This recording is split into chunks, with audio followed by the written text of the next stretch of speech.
5, 4, 3, 2, 1.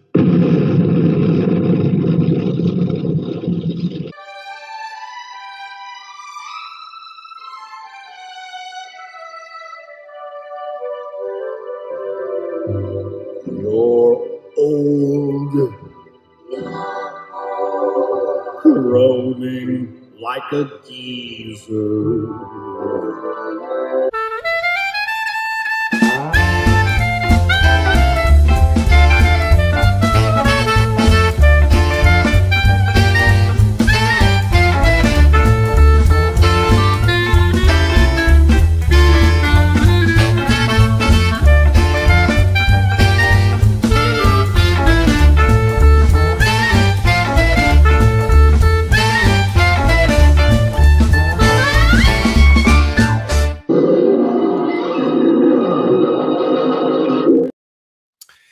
Welcome, everybody. It's once again time for your favorite draw stream on the interwebs. It is Graybeard'S Studios. This is episode 149. And because, well, Gary came up with the poll choices this week, and you chose me to pick the topic, and I will be doing that. And what we're going to do is I'm going to be nice to the guys. I'm not going to get, like make someone draw like Reed Fleming, world's toughest milkman, or anything like that.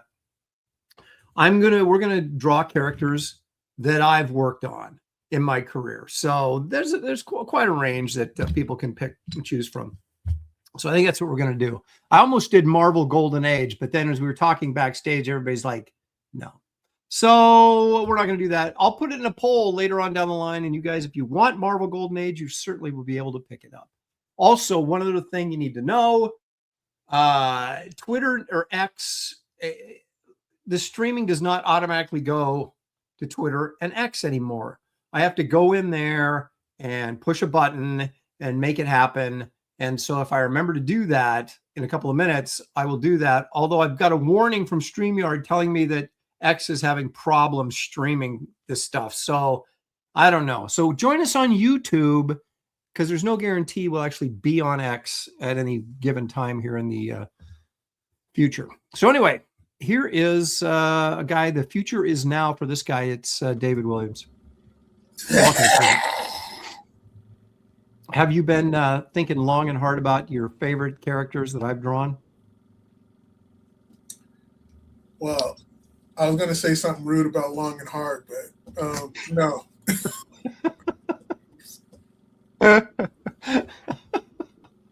There's somebody that's long in the tooth. It's Gary Martin. Hey, Gary. That's right. I was thinking about how thrifty I am. And I was reminded that when I wrapped my Christmas presents this past year, I used the wrong paper. I only had paper that said happy birthday on it. Mm-hmm. So I just wrote in Jesus. That was one of your better ones. I like that, Gary. That was good. Let's see if Dan Lawless got it. I think Dan Lawless is prepping for a public service announcement he's going to give us a little bit later in the show. But here's Dan Lawless, or at least his icon. I mean, I'm going to do it right now, if you don't mind. Oh, okay. Because I thought I'd just get it over with. It's just a safety thing. Because I was thinking about safety in the workplace, So okay. I got my gear, I'm pretty protected right now because the other day I was, in my room. It was dark, and I didn't know like the chair was not in front of the drawing table, it was in front of the computer. And I went to sit down, and I fell directly on my bum. And I thought, this is dangerous. So I thought I would, gear up a little better for the workplace, for drawing, So you were the butt of your own practical joke, and you didn't even know it. Yeah, that would have been funny, wouldn't it? So you were a concern that you might put your eye out if you fell out of your chair? Yes. Because really, when I'm drawing here, I get going. That's true. And I start drawing real fast, and it's like, ow. And it's like, and see that? How dangerous that could be? Yeah. And now I'm protected? Or if I go, oh my God, I could knock myself out, you know. Oh, that Dan, sucks. See? You should have come with a sponsorship with this.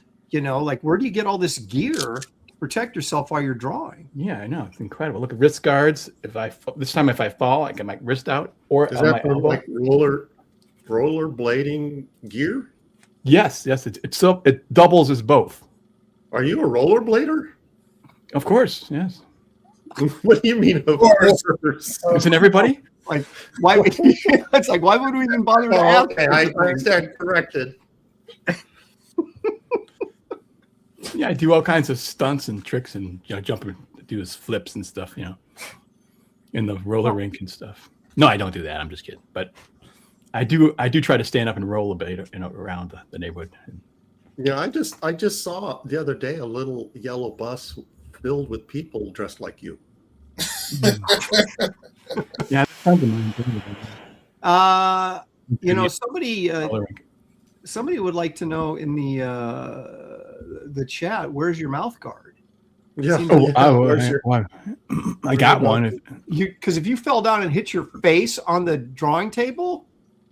Yeah, I better get that. Hang on a second. Yeah, you got to lose a tooth like I did, and these are not expensive. Oh, he went to get it. He has one. Well, it's in the back of his mind now. It's like, I better get that mouth guard because something's going to happen. And I wonder if he skates to disco music. He looks like he might, doesn't he? Aaron, in your old sports days, like high school, you play football. They had those old mouth guards that you had to put in a boiling water and then pop it in your mouth to form your teeth. I mean, right. Talk about basketball too. Yeah. Yeah. Talk about an insurance nightmare. I've been told by my dentist, because I've had like multiple cracked teeth, and as a result, I've lost 2 teeth. And they were telling me, you use a mouth guard at night. And I'm like, I may have to go to like Dick's Sporting Goods or someplace and get one of those old-fashioned ones. You put them in the hot water, bite down, and got the I might have to do that. I like this. I think they make them. Yeah. There it is just on the bottom. It's interesting. Corey Landis. Looks like a female avatar. Wondering, are you wearing a cup? Oh, that's a little personal. Okay. Yeah. But no, this is just Corey, for demonstration. is that like your pickup line when you go out like on a nightclub? Hey, you wearing a cup? You guys, today this is just for demonstration purposes only. Normally I would be wearing a cup, but right now I'm not, because it's just a demo. We don't. It's just a public service announcement. I mean, I'm wondering if you did like a short video of you like how to put on a cup, might you get some more views on your channel? I don't know. That's true. You're commando from the waist down. Yeah, that could be. Get a lot of gay guys interested. You open up a whole new fan base. Demographic, yes. Yeah, exactly. Oh my gosh. Well, that's what they try to do at Marvel DC. Try to get that. They try to tap in on that demographic and see if they could bring in those sales, and it didn't quite work. Turns out that not a lot of gay people. Before you know it, you'll be drawing demonstrations, illustrating unicorns. Yeah. Well, you might be going for that elusive female audience that doesn't exist. Not that there's a few women in our chat, and there are, and we appreciate you guys and hold you with high esteem, but you are a very small percentage of the overall readership in comicdom. Yeah, those are definite unicorn chicks. Yeah. Yep. In fact, I think they like unicorns. Major Glitch says, wait a minute. Did Glitch change his name to Major Glitch, like he's been promoted? He says the Hulk behind Dan is disappointed in Dan. I don't understand that. That makes no sense. Yeah. Would you like to explain that to him? Yeah, how can a piece of artwork be disappointed in the artist?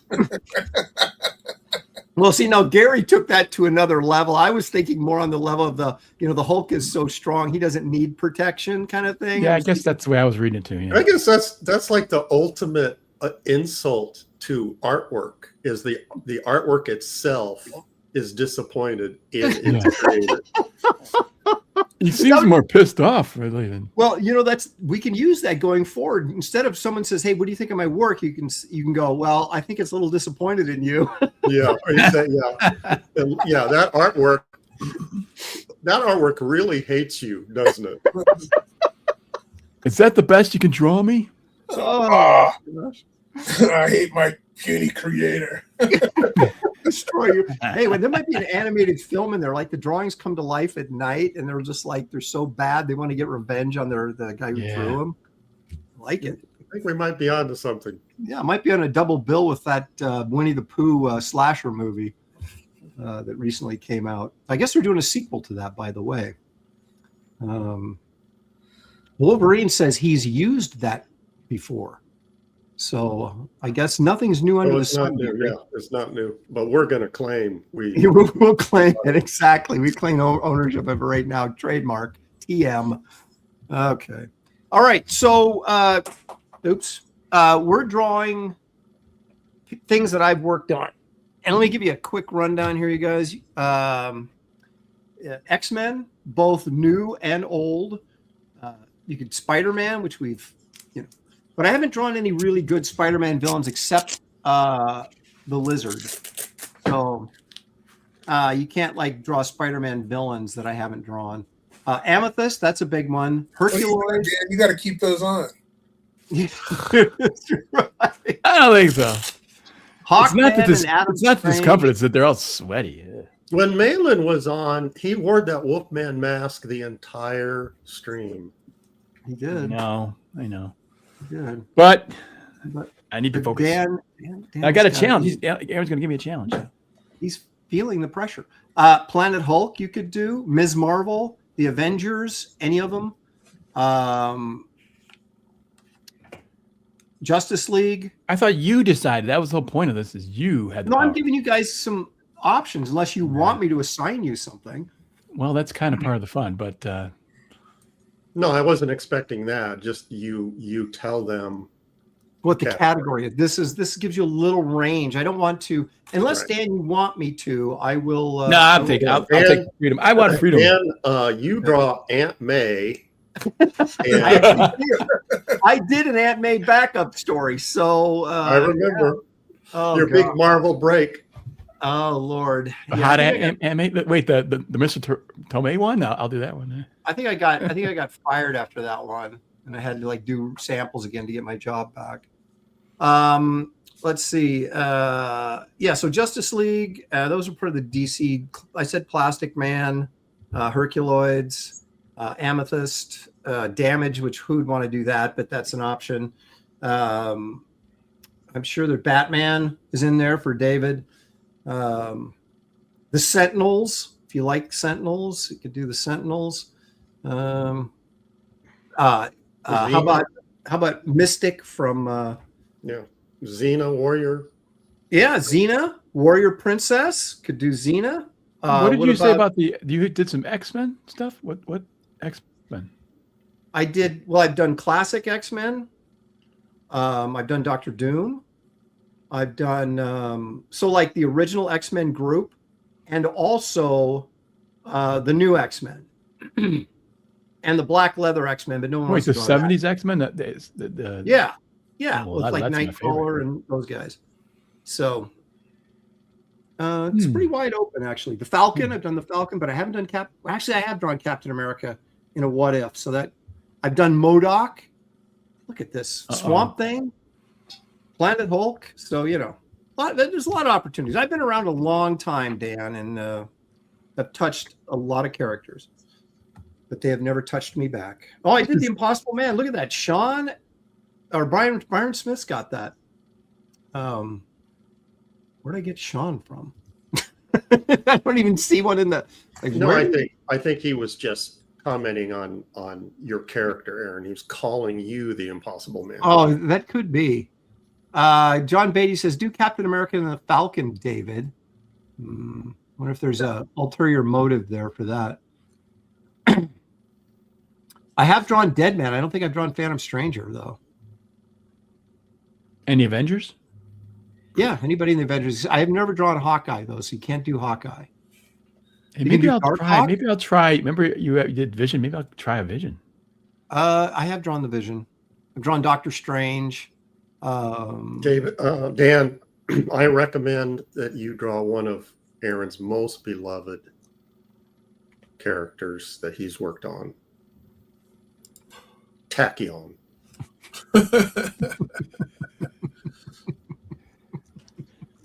Wait, what was it? Say tacky. What was it? Tacky what? It was tacky, all right. I did Tachyo. I did a nice pinup though for a New Gods. Like, you remember when DC? This is why you don't eat on camera. I'm dying.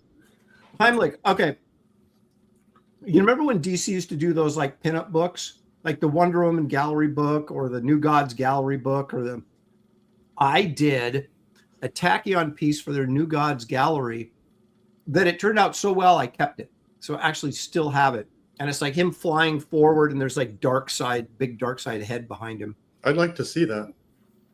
Not now, at some point in the future. At some point when you can dig it up. And I'd like you guys to know a new viewer contacted me and said he just discovered the show and he absolutely loves it. And he said, can you guys do some painting on the show? And I said, we used to do it all the time. I said, check our backlog of episodes. But I said, anymore, it seems like we're lucky if we can just get it inked before the end of the show. Really? But I don't know where we're getting the that motivation or that speed to actually turn. Those are back in the days to this new viewer when these guys actually cared. Hey now. No, we had what it was Kelsey was on the show back then, and he always painted, almost always, and so we were feeling the pressure. That's true. Yeah, that's true. He's like, what? Kelsey's painting? Well, I better. Yeah, exactly. So I better bring it. Oh, hang on now. Dan getting ahead of himself here. What the heck? Oh, this is that painting that I started on NC Wyeth week, so to speak. It's cool that you painted that banana into like a dragon thing. So what did you use here? Is watercolors or acrylics? I started with those watercolors, then I went over it with color pencil. And so is this that dragon dude like photobombing him? He doesn't know he's he is so pissed. Get the hell out of! He's trying to do a selfie for his girlfriend. Dude, that looks so much like NC Wyeth. I mean, wow. The original drawing was a bowl of fruit, and he just painted over all of his. No, the original drawing was something else. I can't talk about. That's pretty cool. Look at Digital Dan going old school right here. I'm actually starting to feel the as I look at all this digital stuff. I don't know about you guys. You can take it off me if you don't mind. But I'm starting to kind of hate it. It all has the same look, and it looks great. Some of it looks fantastic, but I'm just like, it's very efficient, but it just, I don't know. It just I'm not feeling it. Like it just doesn't. I'm even looking at my own stuff that I drew digitally and I color digitally and stuff, and it looks so good. But back when nobody could do it so much, that's really cool when you can make it real. But now that everybody can make it real, it's become less interesting to me. You know what I'm saying? I'm more interested in paint and ink and texture and line and things that you can't really duplicate it with a computer yet, So that's what I'm kind of looking at that. Like I put in I think it was a Barry Windsor Smith into Grok, and it sucked. They couldn't do it. They can't do that stuff yet. They just don't. They don't have that. They can't put together a sophisticated composition. Beautiful line work. Everything about one of those pictures that Windsor Smith does, it's so perfectly constructed, and it's just like so. I'm thinking more. I'm interested in that now more. Okay. Randy, I am. Let's see. I open up the thing. And I'm looking for a button on here that says go live, and I don't see it. Oh, share. I got it. When you do that, Aaron, and it froze your screen. All right, I'm back. There you go. That was a good 30 seconds. Of me just frozen? Yeah. Well, Dan was talking, so I figured I could dip out. And okay, so I was so captivating in everything I said. Right. Well, I heard everything. Paralyzed with incredible delight. Aaron did a Rogue miniseries, from what I remember. Always a good choice. Of course, Rogue wasn't in costume the entire series, so if you drew Rogue, you'd have to do her not in costume. I mean, not naked, but like in street clothes. Oh, whoa. Rogue in street clothes having tea with Aunt May. Exactly. That would be the ultimate. Wait, was this the Rogue with the mohawk? Are you talking about street clothes that way?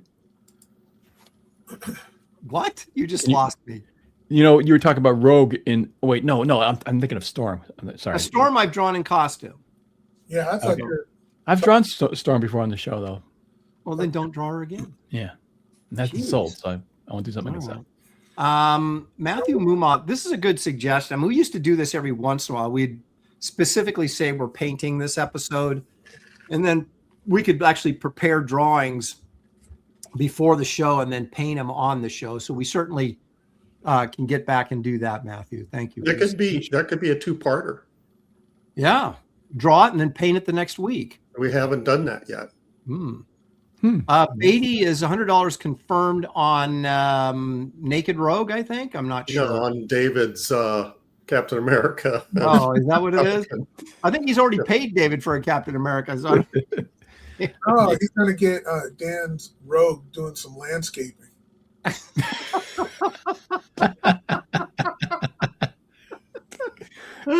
Mohawk down under. All right, so we are live on X right now, and 11 people are watching us on X. So there you go. I thought you were going to say YouTube. I'm like, what the hell do we do to offend our audience? The show's canceled. No one's watching. Oh my God.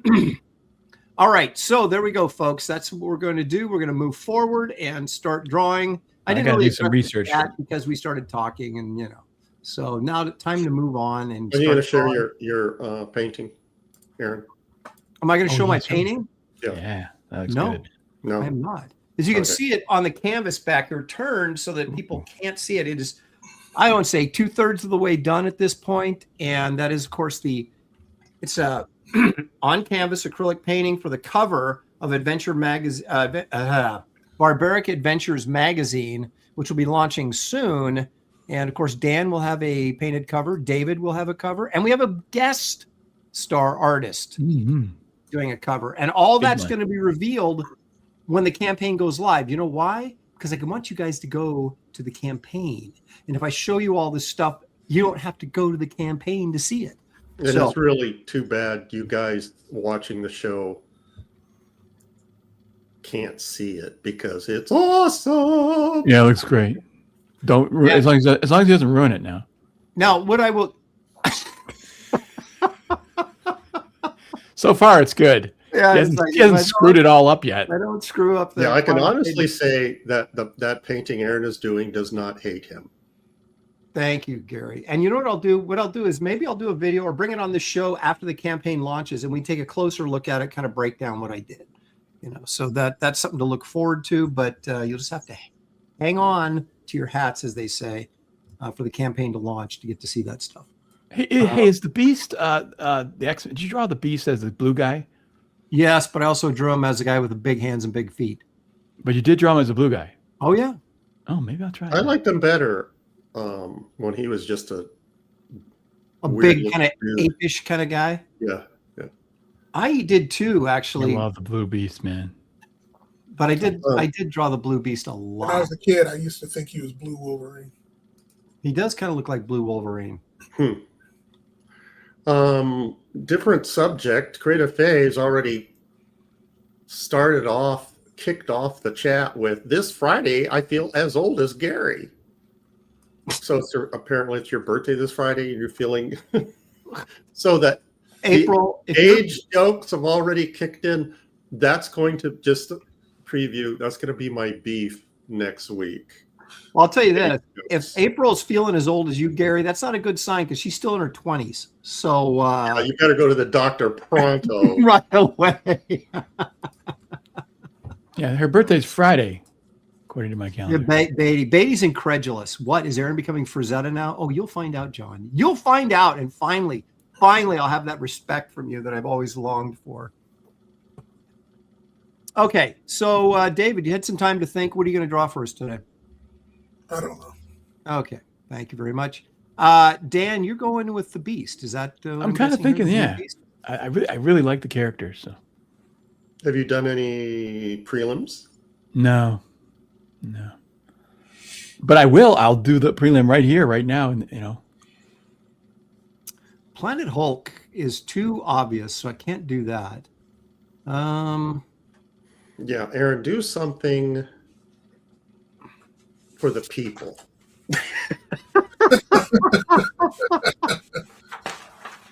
Forget about your artsy, highbrow New York art gallery snobbery and do something that the people want. No. Do it for the money. You know what I'm going to do? Which is the same thing as the people, actually. Because I'm going to do Wolverine in his yellow and blue. There you go. That's what I was going to do. I'll just do Batman. Yeah, I'll do Batman then. Me too. Oh my God. All right, let's get this show on the road here. Let's get this party started. I do have some observations, though, that I want to throw out to you guys. I'm switching the old camera around here, guys. Were you guys going to share your art? Oh, crap. Yeah. Well, I kind of did. Yeah, look at that, man. I'm just because I didn't address the chat. I'm off my game here. Okay, so David, you got something you'd like to share with the folks at home? Yeah, it's on my X page. Some of your what? It's on my X page. Oh my gosh. Why do I have to do your job? Are you wanting Aaron to open am I frozen your right X now? page, or you want the chat to open your X page? I want Aaron to. Okay. Am I frozen right now? No, David has got the screen. Oh, well, I guess you wouldn't know. I probably am.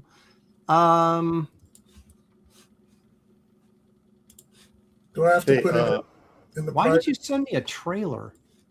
Oh, here you go. There you go.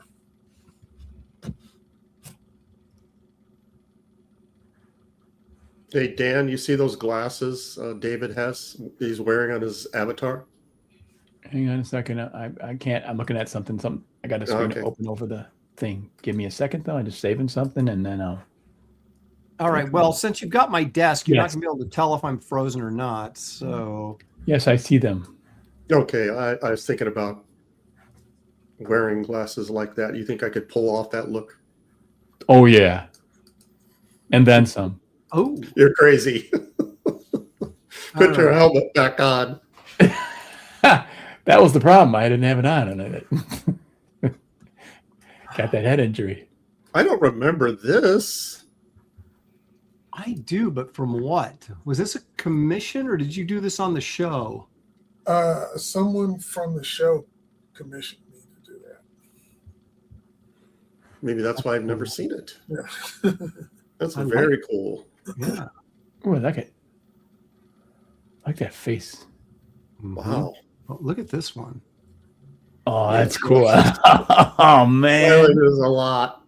Oh, great. That's so now awesome. I'm going to do Wolverine? Seriously? Oh, my gosh. Do him like that. Do him like a werewolf. Do a werewolf. Wolverine. Oh, Wolverine / Yeah, he got the Hulk treatment.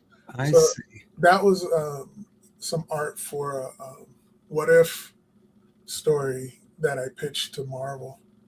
They liked it, and then they turned it down because it was like a take on the first appearance of Wolverine with Wendigo and in the Hulk. It was a Hulk 180, 181, whatever. Yep. The whole thing was about Wolverine becomes the Hulk. He gets some added juice to his. Oh, man. He'd be so badass. but it doesn't last because of his healing factor.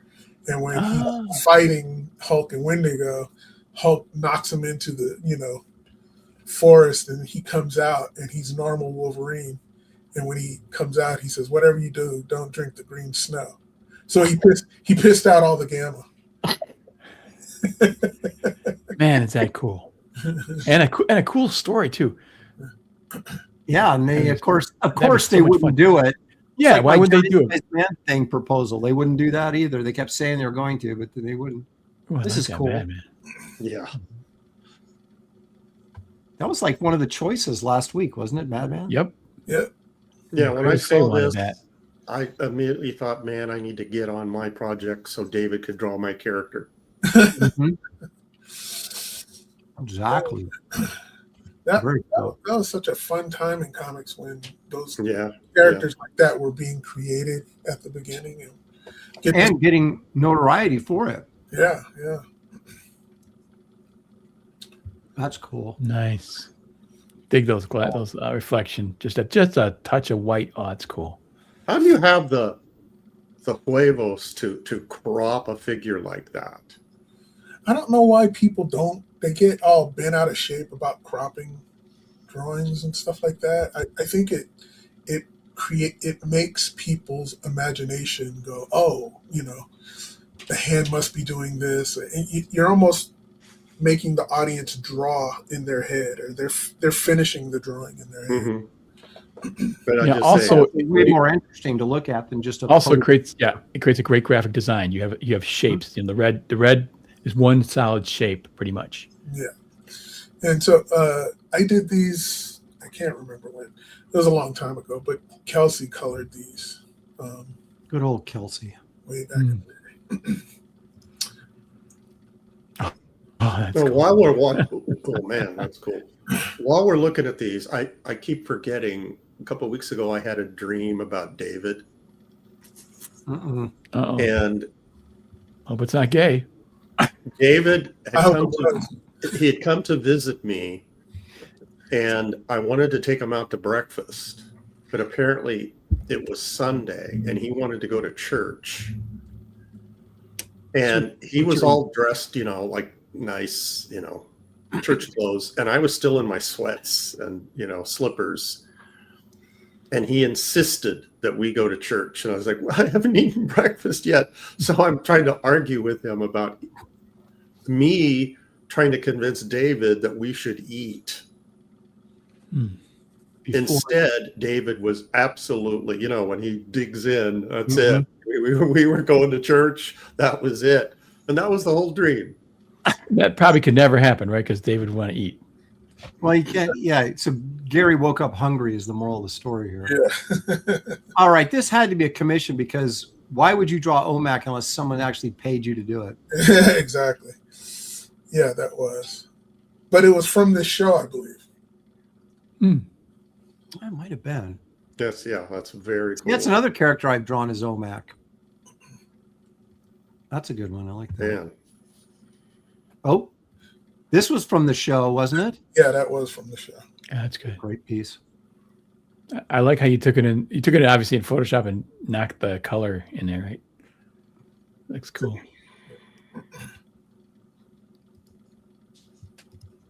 Oh, I don't remember this one. That's Oh, neat. that's- 2007. That was a while ago. One of my favorites. Nice, cool pose, man. I did that at Warner Brothers. When you're supposed to getting paid to do Batman, you're sitting there screwing around doing this. I see how it is. That's the kind of job I want.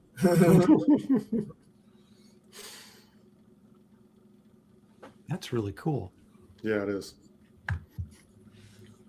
Look at all the talent hidden away at Warner Brothers. Nice. Oh wow! Oh my! Again, very dynamic cropping. Mm-hmm. Yeah. Yep. But see the blue, it makes a nice shape. I love good design, and this is what lends that stuff to. And that line of energy, the action, whatever you call it, that is so cool. Mm-hmm. That comet ripping behind him there. Well, that's him. I think that's his heat trail. Oh, isn't it? his trail? Oh, yeah, I guess it would be, right? Or is it? No, it can't be a planet because it's not an ellipse. But I mean, not a. That's where he's coming from. Yeah, He flew out of the sun. Very nice. that's cool, man. When was this? 2006. Wow. 19 years ago. Making us 20 feel years old now. ago. Man. All right, one more. No, I like this one. Two more. Oh, wow. Now, this I was a remember cover, this. wasn't it? For Power Pack? This was my comeback to Marvel from working in animation. And they said, hey, we want to cover. And I said, can I color it? And I think they assumed that I was going to do digital, but I did the whole thing in markers. And looks I great. still printed it. I'm shocked. That is really cool. No, it looks great. Power Pack and yeah. Gary inked the interiors to this book. Oh, so you did the interiors too? Yeah. Yeah. And it was funny. They thought I was going to be late on issue 3, so they gave it to another artist. And I ended up beating him, and I could have finished the book on time. So I could have did the whole series. So they gave away one issue. Yeah, they gave it away to somebody that was slower than David. Yeah. That always makes sense. All right, I want to look at this and then. And it wasn't very good. Well, of course. Now that's Fat Batman. I was going to say, look, it's a little beefy. That's how Dick Sprang used to draw. Yeah, that's Batman making his late night Taco Bell.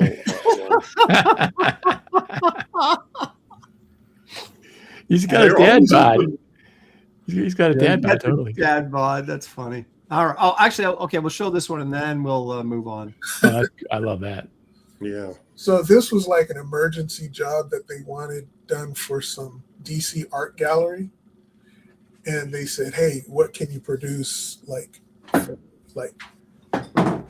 yesterday? That type of thing. Mm-hmm. And so I just did a quick Harley drawing and got Dean White to color paint it digital, and that's what it turned out to be. And then he shrunk it down and put it like on a playing card,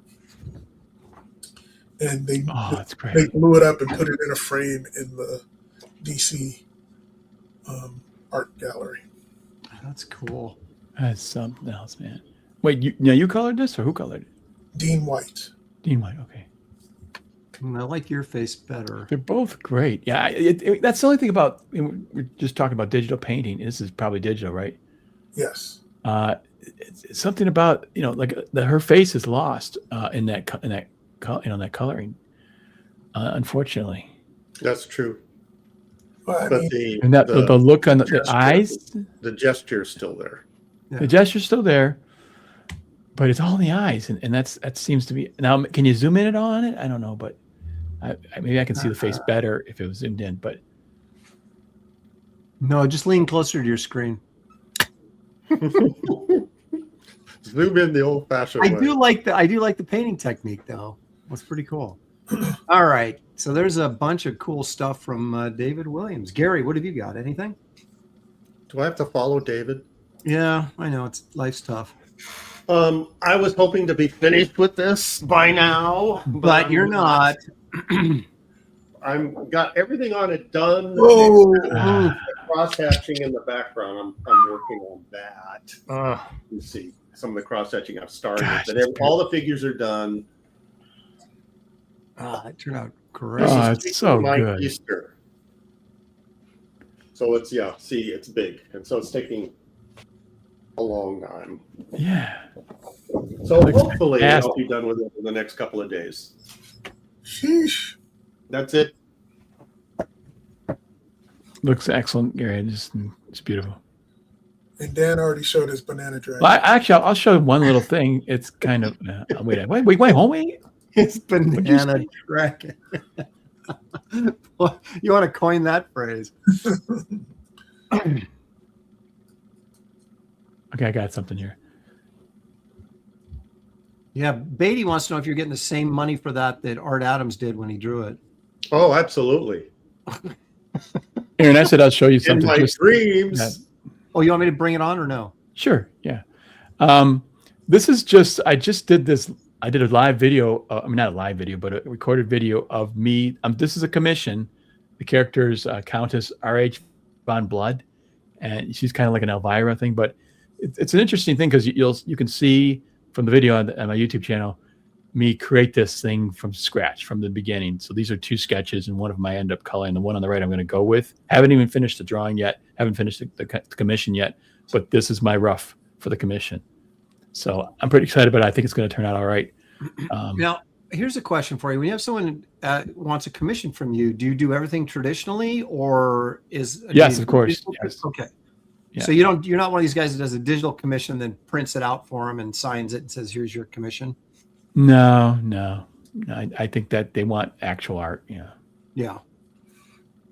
I mean, don't you? I mean, Yeah. Someone actually asked me that. Did you want to do it digitally? I'm like, well, then you don't have something that you can hold and save and collect and go up in value and stuff. Digital doesn't have a price to it. Anybody could print it out, Bad Adam 12 wants to know, Dan, where's the banana? So. Oh, but I forgot that. And Major Glitch says Vaughn Blood. Good thing she's a vampire then.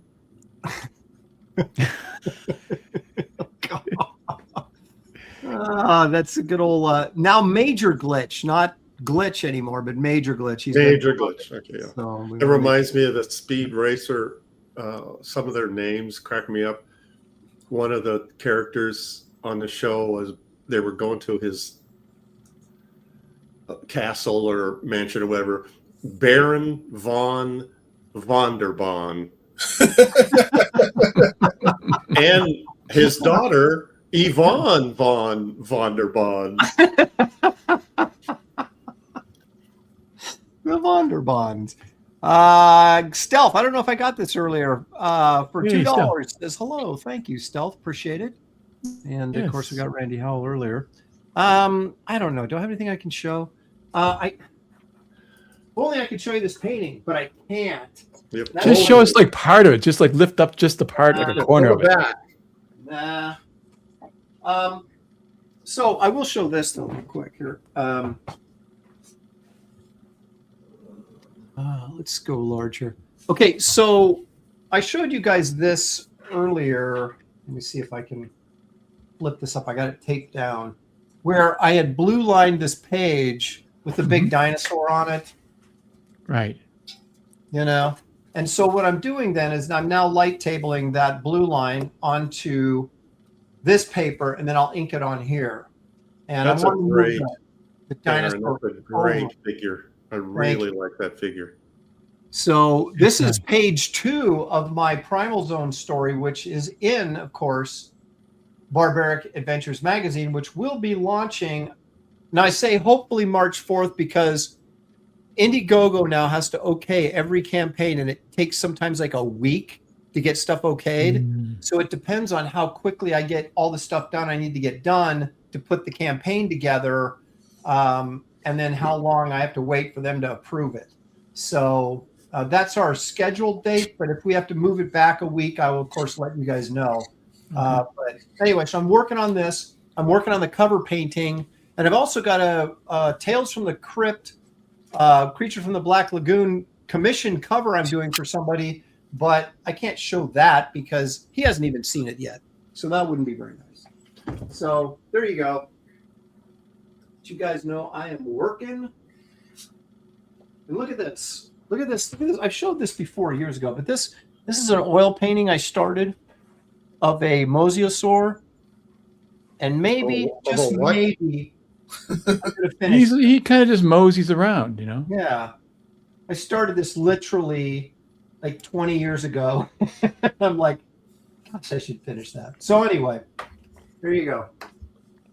All sorts of. Go ahead, David. Aaron, you just quit lying around and get some work done. What's this black painting you're doing right here? This with it's just your black. I'm also trying to get into a gallery, and this is kind of like a fine arts thing I'm working on. I like that little bits of. I like the little bits of white there, just kind of like just. They're suggesting I might be able to get $500,000 for it, so we'll see if it works out. It's excellent. Pity Moss says all of this non-showing nonsense I want to see. You know what I'm going to do with that page 2? once I get the dinosaur pencils on there, I am going to do. I'm switching over my camera, but Yep, I'm going to do a video of me inking it. So Oh, really? be on the lookout for that. Probably a live stream, and then maybe I'll clip it and do a short, post a video. All right, so I'm doing Wolverine, even though David's drawings just sort of depressed me. I'm gonna see if I can bring some heat. David, do we know what you're doing? Nope. And Dan is what? He's Beast. he just said I gotta go. He was gone. What are your guys' feelings on? Maybe I should wait till Dan gets back. Yeah, David's very confident about what he's going to draw today. Yeah. I showed you guys this the warm-up painting that I did, right? I showed this last week, didn't I? Did we see it finished? I don't know if you did or not. Maybe I showed it on my. I don't remember if I'll show it. What the heck? We're waiting for.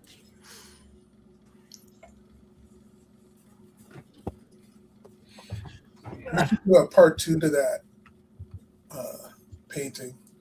There'd have like a dinosaur like blowing, like a huge dinosaur head on the next page. So it's like that's what's blowing your hair up. Yeah. No, didn't I? I told you guys I thought I was using gouache, but it was acrylic gouache, essentially acrylics. But yeah, so I had to kind of get back in the groove. So I did this before I started the cover, and so I have to say I'm getting pretty comfortable with these paints now, and that's really the trick. It's the drawing has to be good, obviously, and then you have to understand what you want to do with the values. And then it's just getting the paint to do what you want it to do, or getting an understanding of what the paint does and what you can do and what you can't do with it. Aaron, did you see Beatty's comment where he says he offered to ink Aaron's work in a Frazetta style, but he never answered? Who so are said you that? snubbing Beatty?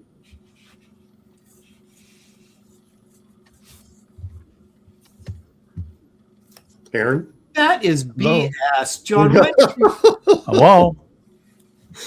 When did you ever do that? Because I'd send you something, man, and let you ink it up. That'd be great. But I don't know that was. I don't recall that ever being a thing until just now. So, Boy, I'd love to see that. So would I. Beatty inking you in his Frazetta style. I would love to see because that. Beatty is on your Mount Rushmore of inkers, Gary. So the pressure would be on.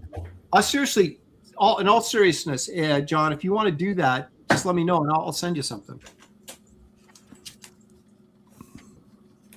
Because I'd love to see that.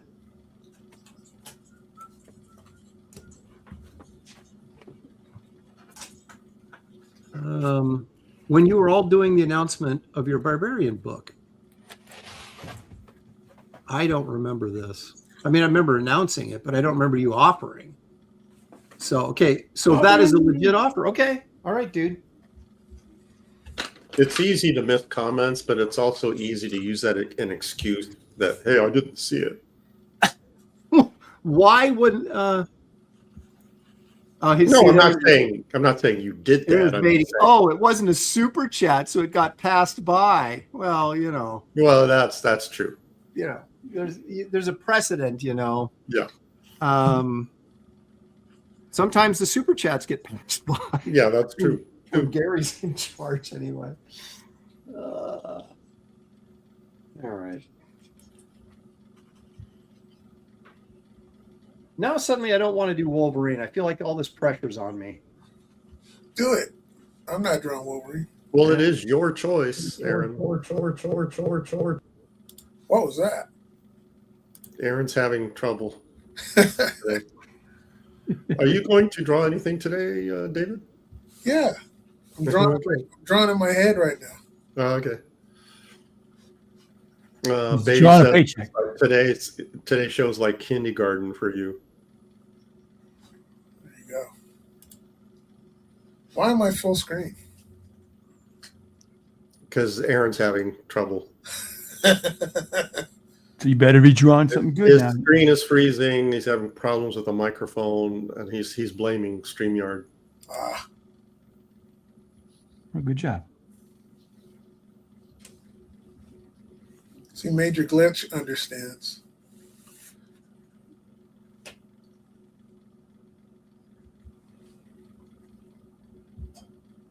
What's Gary's beef? Man, time flew. I've got a good one this time. It's one that I actually put some thought into. Not that I. I was finna say the other one you thought into. Jeez. Yeah. All right, I'm back. Yeah, He's not not that I good shit. bail in the other ones. Why does technology suck? All right, I think I got a good post. Here we go. Waiting at that one there. Where's it? I like it. Right there. Yep, I like it. All right, let's go with that one. I like when you do action poses. Action. Okay, 2 out of the 3. No, I should say 2 out of the 4 are drawing. We've never reached 100% drawing yet. I wonder if David has something stashed and he's just going to bring it out the last minute and pretend like he drew it. Oh, the old switcheroo. I get it. Yeah. Apex Comics is too soon for my beef. What was an emergency? Aaron left, and we had dead air time. Can't have that. So you got to break out. You got to break in case of emergency. Break glass. Yeah. Quick, what do we got?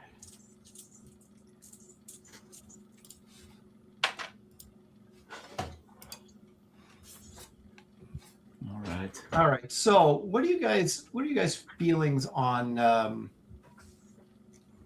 I was thinking about this morning, and I've noticed that there's kind of like two kinds of artists.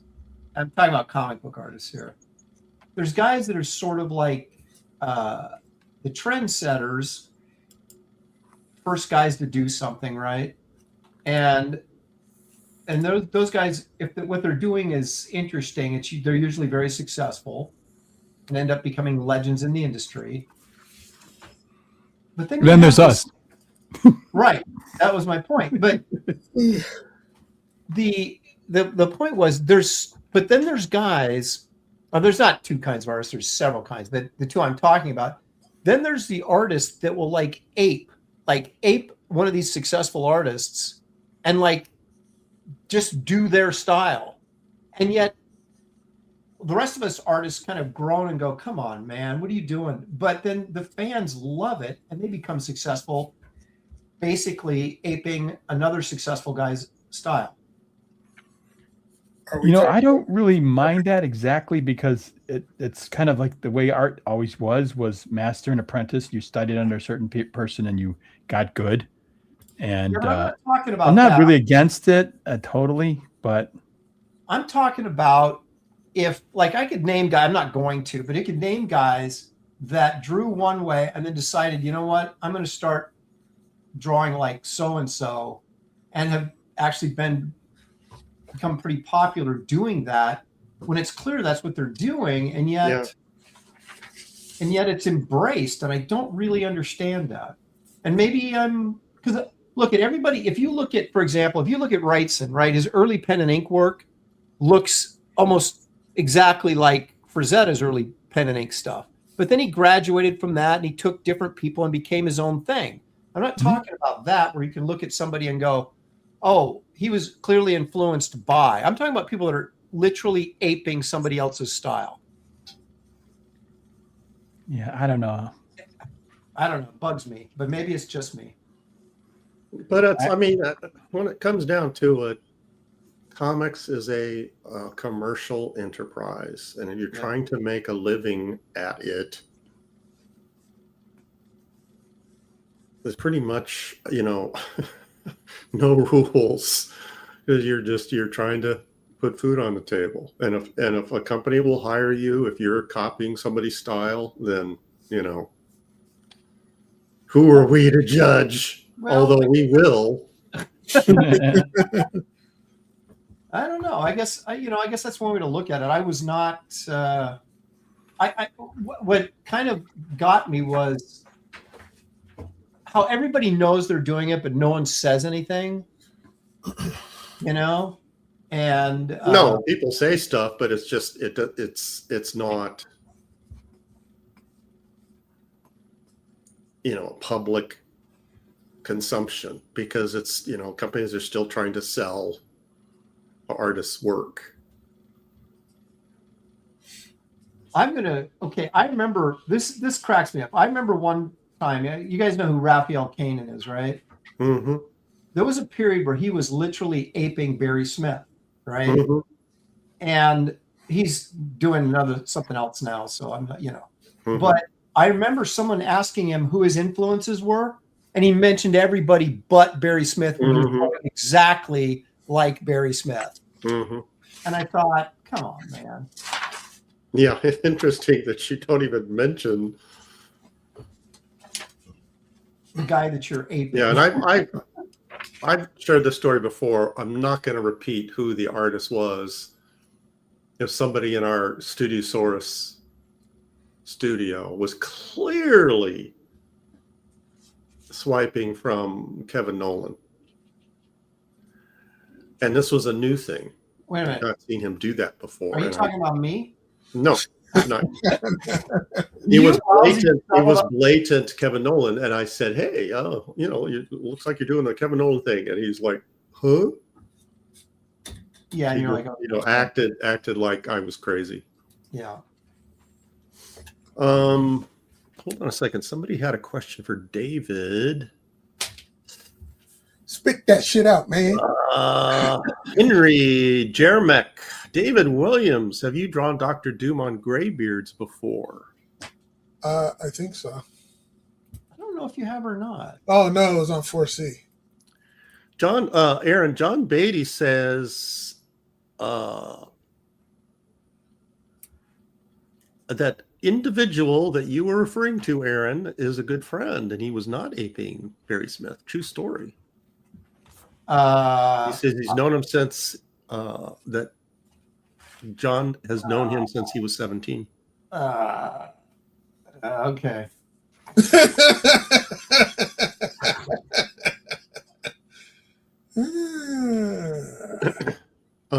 John, I think you should come on the show, and so you could debate Aaron about this. Wait, is it John we're talking about here? I'm not. I'm just saying. I mean, he's not. I'm not. Okay, whatever. See, we always stick up for our friends, but he's not doing it now, and he's a very good artist. I'm just saying that I'm pointing that out as an example of. Sometimes the companies will tell an artist to draw like a certain. Yeah. And I think that's like one of the unfair criticisms that Michael Golden gets about Micronauts, is that his drawing style dramatically changed during, what did he do, 10 issues? The latter of that run wasn't anything like his first few issues, and that's because Marvel told him to draw more like Jack Kirby and panel layouts like Jack Kirby. They told him, and so he completely changed what he was doing, and is noticeable. He wasn't trying to draw like Kirby, but his storytelling, his panel layouts, became very simple. And it's interesting because if you look at like some of Golden's best stuff, and of course I think immediately about that Doctor Strange issue. What was it, 50? The Terry Austin inked. Yeah. And very far from Kirby layouts. Right. But they hire someone because of his popularity, and then tell him to draw different. Man, what are some of the characters that I could draw? What did you draw? David started and then he stopped, and now he still has a blank piece of paper in front of him. X-Men, new and old, or original X-Men and new X-Men. Spider-Man, Batman, Plastic Man, Herculoids, Hawkman, Adam Strange, the Hulk or Planet Hulk, the Avengers, Ms. Marvel. Did I say Ms. Marvel? Booster Gold, Justice League, Batman. What else? Amethyst. I'm sure you want to do that one. You sound like that guy in Forrest Gump, the Wonder Woman. Wait, shrimp with the different way you can make shrimp. Yeah. X-Men shrimp. Gumbo shrimp. Gumbo X-Men. Major Glitch says, remember Excalibur? Well, that's X-Men, pretty much. No, that's not. Gen Well, 13. it The Art and Times of J. Ryan, Gen 13. It wasn't, Gen 13. I didn't Scooby-Doo. I did, what are we talking about? The Excalibur I did was not the classic Excalibur. Oh, okay. Not the Alan Davis. Professor X and a bunch of Magneto was in it. Then a bunch of I created a bunch of X-Men that never got used, or co-created with Chris Claremont, a bunch of X-Men that never got used in anything. So, aren't you kind of glad about that though? Because you would have never got any money if they became popular and made a lot of money. Well, if they put them in the movies, I would have got something, I think. I don't know, man. Yeah, Didn't Starlin have to fight to get? Also created a lot of characters that never got published. Who did? Me. Oh yeah. Not for Marvel, but Oh. Well, we can all say that. But you figure on an X book, right? And you're getting to create new X-Men. You're like, oh, some of these are going to stick, and none of them. Yeah, I would be kind of glad about that.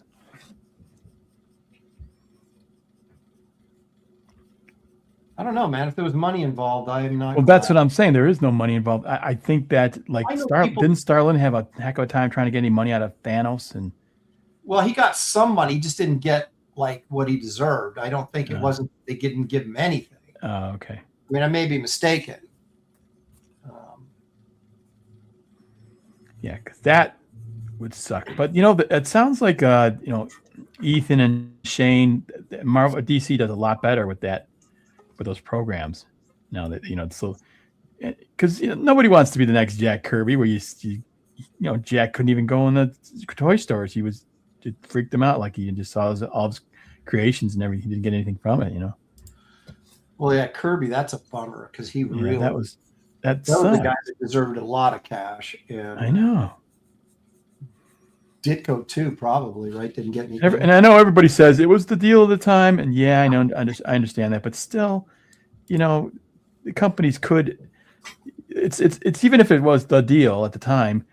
What about now? And we can, now that we can see that he didn't get any money from it, the incentive for people to go to Marvel and make a character now is gone because they showed that they will not treat you right.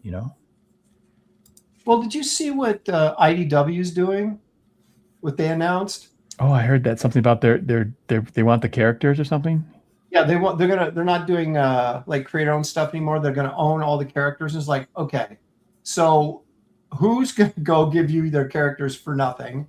And then if you can't, who's gonna create them? I mean, what's her face? Heather Antos gonna sit there and create all their characters now?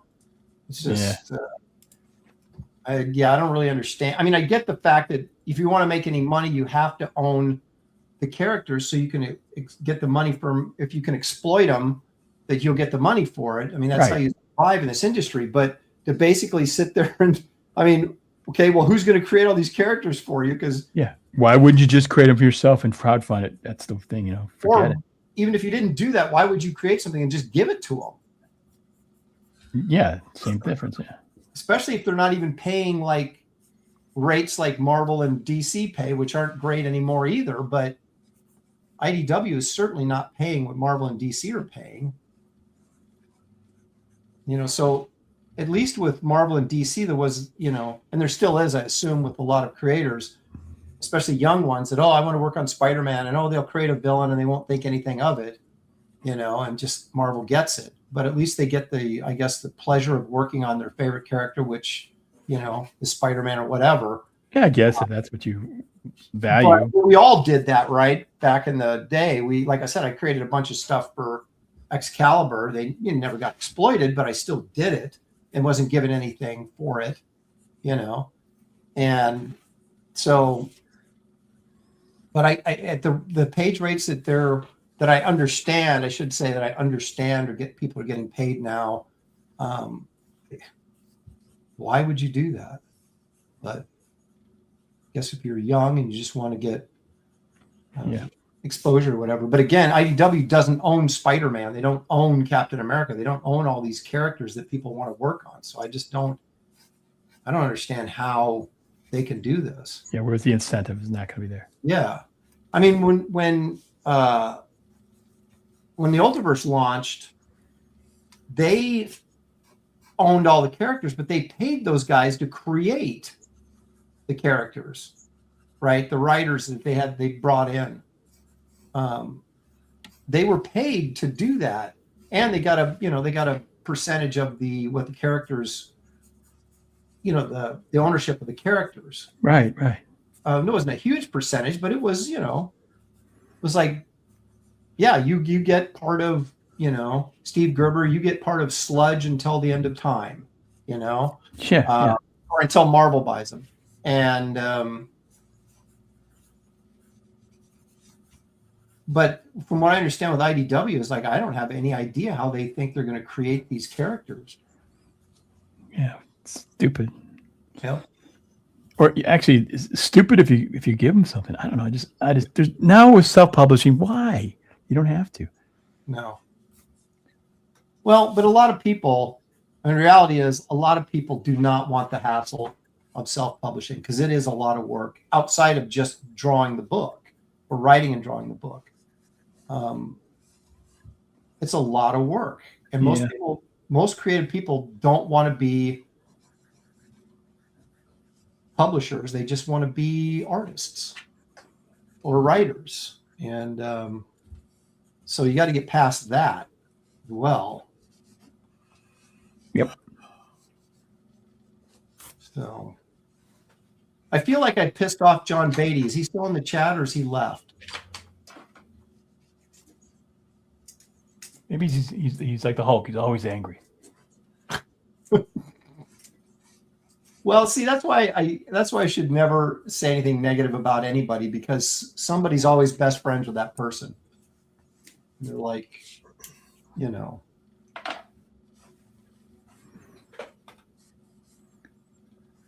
I want to go on record as saying that I think Raphael Kanan's a very good artist, especially what he's been doing. I'm just pointing out. Now you're naming the guy? Wait a minute. No, I already did. Did.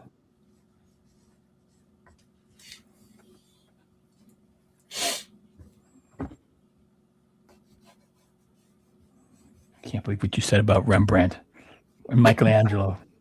We can't be friends anymore. You don't like Jackson Pollock? Oh, Gary, how long have you been out? About 15 minutes. Have you really? I wondered because I said, is Beatty still in the chat? And I didn't hear anything from you. And I was like, Where'd it go? Yeah, I'm using my phone for my camera, and I forgot to mute it for incoming calls. And someone called, and Beatty's driving. It Okay, shut off my Beatty's camera and kicked me out of StreamYard. Well, so I had to go back on, go back in the green room, and you're yapping away. People, I thought you were just mad at us. I'm not looking at my screen, Gary. That's what you're doing. Yeah, I appreciate. Well, one, I'm thinking, I'm really important to the show that nobody is noticing that I'm not even on it. Yeah. Well, I was ranting, so. Yeah, but there were several in the chat that were standing up for me, so I appreciate you guys doing that. Beatty he says he was driving, so he can't respond to everything you're saying. Okay, I just wanted to get like mad at me or something. More than he normally is. I mean, right? Yeah. So thank you, chat, for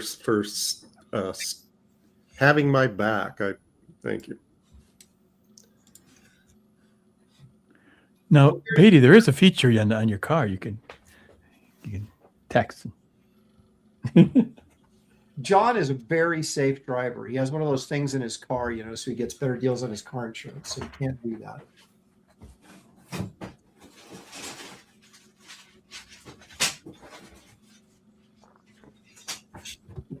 So I'm digging. I found this blue pencil that I don't normally use, and this is a regular blue coal erase. You probably can't read that. But I've been an advocate for the light blue, which they don't make anymore as an individual pencil. And I found this darker blue one, and I've been using it, and I kind of like it. I've done this whole drawing of Wolverine in blue. Me too, but I'm doing the beast, so he's blue. That makes sense. It's my blue period. In art. Feeling blue. The artists go through their color periods. This is my blue period. Blue period. It just means you're depressed. Yeah. You just know you're obsessed with the color blue or whatever color you're in, too. But I've not heard, in my orange period, I've heard blue period. That's what I said, blue period. I know, but you said, I don't think it has anything to do with specific color. I think it's mood. No, I'm talking about in art. There's like some guy was, That's what I'm saying. Oh, blue period. No. Yeah, it wasn't mood. It was blue period referring to the mood of the artist, not the color choice? It is the color. Okay. Well, it is for you, Dan, right now, right? Well, yeah, but I'm just talking historically, artistically, in the art field. Oh, really? Yeah, so Brian's or it's possible that I'm wrong, but I'm just, now that I've committed myself to it, I'm just gonna. I appreciate that you're argue until he's blue. You're owning that. I think you're completely wrong, because have you ever heard of an artist in a red period or a yellow period? I went through my yellow period. Yeah, it's only blue. Brian Smith says, like comedians working blue. No, that's not. That's not it. But yeah, the artist is constantly cursing while he's drawing. Don't bring the kids around to somebody look it up. Studio. He's in his blue period. Well, that's probably true though. Can somebody look it up? The blue period. Database says it's mood and color. I have said a few choice words when things were not going right at the. Yeah, me too. At the art table, I can tell you that. Yeah, there's my daughter has never heard me curse. Except there are two times that I curse, or no, I should say two situations: is when I golf and when I work. So the moral of the story is quit golfing and quit working. Yes, and then I'll be chased. The only thing that I will, because I save them for special occasions, obviously, I don't swear much. When there's a computer problem and I don't know how to fix it, that's when the expletives fly. Or if I stub my toe, occasionally I'll let a few zip. Computer problems are, it's like when your car, something goes wrong with your car because it's going to be expensive. And you're just like, man, if I just had paid attention in shop class when I was in high school. Yep. I wouldn't have. Well, that's true for me for pretty much every subject. Yeah. If I only paid attention to 4 years in high school. If I'd only paid attention to a reading class. I could speak Spanish. There was one time I was in advertising. I was working with art directors, and they were all Spanish speaking guys. It was a Spanish account, like they handled, the Spanish thing. And I'm like, dang it, if I had just paid attention, it'd be so cool if I could actually banter with these guys instead of just getting, they could speak English, but it was kind of sucked, like just like this one guy said, I forget what his name was. His name was Julio, but he said, if you have trouble with that, you can say this other word. Like, I can say Julio. You have trouble saying Julio. Well, it says, Dan, that's because you were wearing your helmet. And he Katie's in the chat. She says, Katie. Good evening, Graybeard'S. Hail chat. Yeah, Katie by the way, Katie's show last night was really funny. She's got this crew of people that popped in, and she's got, and man, they were just cracking me up. It's awesome. So check her show out. She does Tuesdays, she does the late show. So Tuesdays,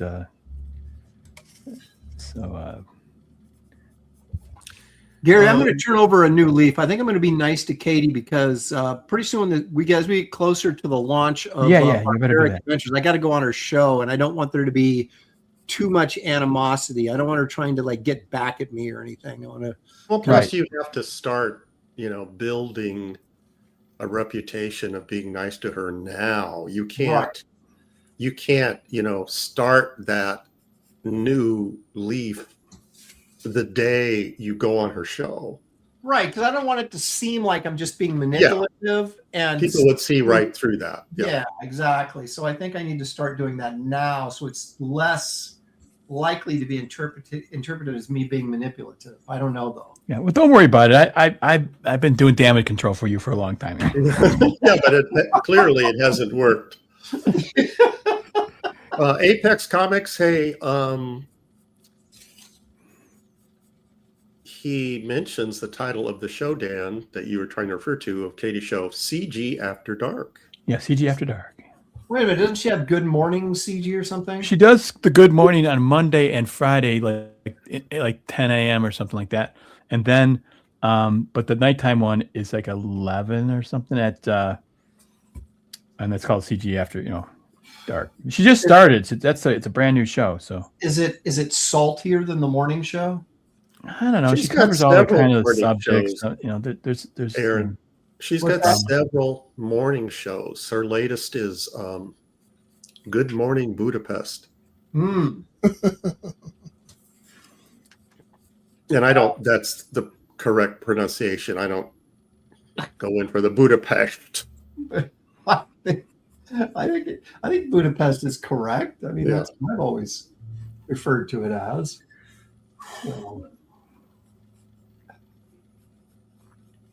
Yeah, she's on all the time. In fact, she's on now. She's doing a live stream now, even as we speak, and she's commenting in our chat. What? Wait a minute. Are you saying that she's streaming against us, Gary? Oh my gosh. Where's the loyalty? When is she not streaming? That's my point. She's at work. So she's at work. How do you do that? She's at work. She's live streaming, and she's commenting in our chat. And but all I took from that is she's streaming against us. And now what happened, Aaron? Now we have a your new leaf of being nice to Katie lasted like 1 minute. Well, I didn't expect to be sabotaged by her the minute I tried to be nice to her. Aaron, can you come to the show, the night show? He has no excuse. Aaron can come to the night show. Maybe. It's more likely than me. It's more likely than me getting up super early to come on your morning show. I can tell you that. Katie's working, live streaming, and she's driving John Beatty in his car right now. Yeah, she's driving. Yeah, she's doing a lot of stuff. So John Beatty has no excuse if Katie is driving. Yep. That's what I say. Driving a car, doing many things. Raising kids. Raising Cain and raising kids? It's two different things. That's the same thing as raising kids. Going back a little bit, I just recalled an incident where I cursed loudly like a salty sailor that just a couple days ago, and it wasn't golf or working. Uh-oh. So now it's spreading. It has to do with food. Oh, that's understandable. So I started going to this It was communion. new window. Oh man. Wow. Man, okay. Yeah, Ash Wednesday today, guys. Go ahead, Gary. Tell us your tale. So I started going to this new Winco for my weekly shopping needs that's closer to my house. And they have a section kind of like Costco where they have this little, as you're leaving, where you can buy inexpensive pizza. Okay, yeah. And I noticed they were also selling churros. So you can get at this Winco, you can get a slice of pizza and a churro for like $2.50. Sounds like a deal to me. Yeah, absolutely. And I love churros, but the neighborhood that I'm in, the area that I live in, it's non-existent. And the last one I had is I bought it when I was visiting David. I can't remember where we got it, but that was the last one. Like, aren't churros? Aren't they like pretty much a carnival food or like right food? Right. And when you get a good one that's fresh, it's crunchy on the outside, soft inside, cinnamon, sugary goodness. There's just nothing better, in my opinion. So there they are. I'm leaving Winco. I get a slice of pizza and a churro. Put it in a little crummy bag that they package it in. And I can't wait to get home. Haven't had one, like I said, in months. Get out of my car, and it was as I'm walking across my wet grass. It was like there was a string attached to the churro, and somebody jerked it out of the bag, and it like on its own flew out of the bag and plopped down on my wet lawn. That's edible. Perfectly edible. And for about 5 seconds, I considered picking it up, wiping it off, and eating it anyway. Why not? I would do. Definitely. Yeah, I wouldn't even have hesitated. Yeah. But the dogs in my neighborhood love it. Oh, that's a little rude. Now you ruined it. And that's when I let loose. Yeah, that's I'm fair hoping enough. my neighbors didn't have their windows open. They're covering their kids' ears. Yeah. Perfectly acceptable. We accept that. Yeah, that happens. Yeah, I don't believe in the 10-second rule. Once it, like if I drop something on my kitchen floor, it's going straight into garbage. Well, that says a lot about your kitchen floor, I think, doesn't it? So what profanity did you use? Use your imagination. No. Give me a hint. Does it start with an F? Did they use it? The same He's on words. Flanagan. Did Yosemite Sam use them? The same words. It was more like Mother Flanagan. What's her name in The Exorcist? Oh, no. Wow, you were really wanting that thing. Yo, mama eats kitty. Gary went full exorcist. Wow. Yeah, that's how mad I was. I mean, just the anticipation of that delicious cinnamon sugary pastry. So you should get advertising, for this. I mean, this is really good advertising. Was there a thought in your mind of going back and getting another one? Oh, no way. Like, how far of a drive was it? Well, I had to put away my groceries and then go back to work, and I didn't want to make that long trip just for one item. Oh, then I can feel the swearing there being like sort of appropriate. Oh, so you knew your fate before as this happened. Yeah, because there's no replacing. It's like, oh, you can just get another one. No, I really don't have time. I can't. Yeah, exactly. Headless Bourgeoisie says Your mother darns socks in hell. That's what I said. Wow. So you got your mother involved. My long dead mother. Well, So yeah, I'm, sometimes I'm really glad my daughter wasn't with me.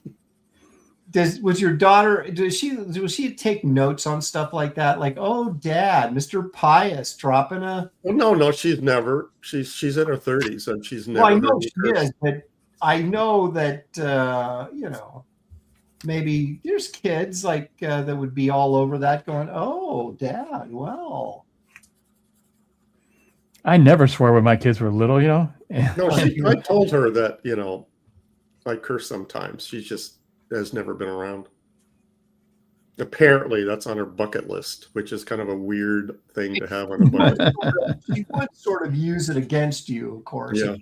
I want to climb Mount Everest and I want to hear my dad curse. I never swore when my kids were little, and so now, like I will, and they like, Dad. Oh, I never cursed around my kids. I never drank. Now they're gone. All I do is swear and suck booze all day. Incredible. Smoke cigarettes. I just totally let it all out.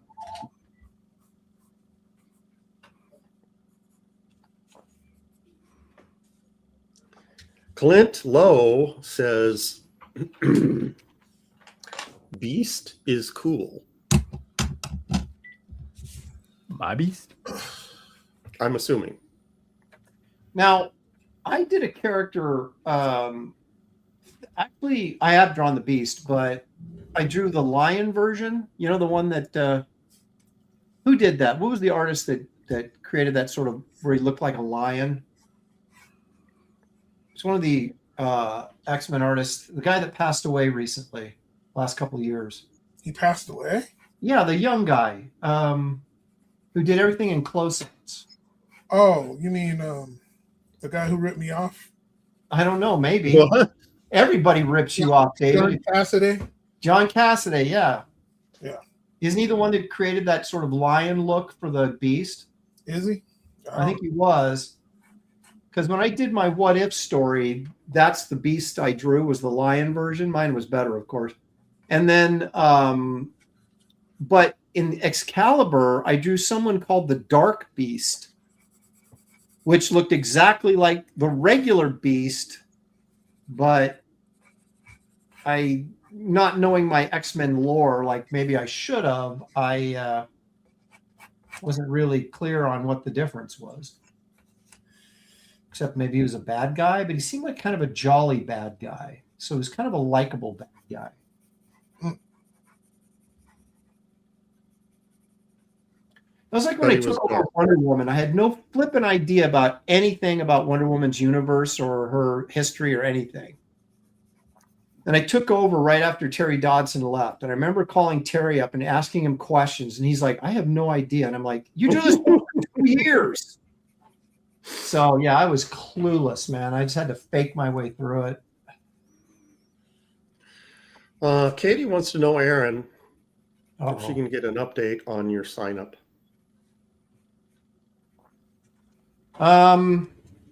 Yes, you can get an update, although I don't really know what that means other than it's up. And there's a link in the description of this video, along with Dan Lawless's website for his original art.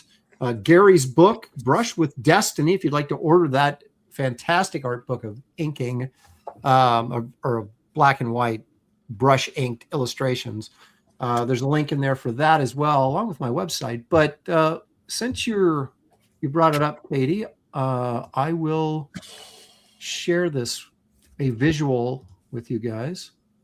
Why isn't this working? Okay. I'm telling you, man, I've got more problems than Carter's got pills. Did your mom ever say that, by the way? No. Did anybody's mom ever say that? No. Sounds cool. My mom used to say, you've got more problems than Carter's got pills. And I thought she was talking about Jimmy Carter. Yeah, She was talking about like there was Carter's pills, like at the turn of the century, like the 19th century, the 20th century. They would traveling guys. They had Carter's pills for everything, and so that's what that I was. love how mothers pull references from their youth and think we know what they're talking about. I know, but I've become an old soul because I take all. Well, we know Carter's pills, but that's saying. You know what my mom would also say? She'd say, "You lie like a rug." I've heard that, but that's not. Yeah.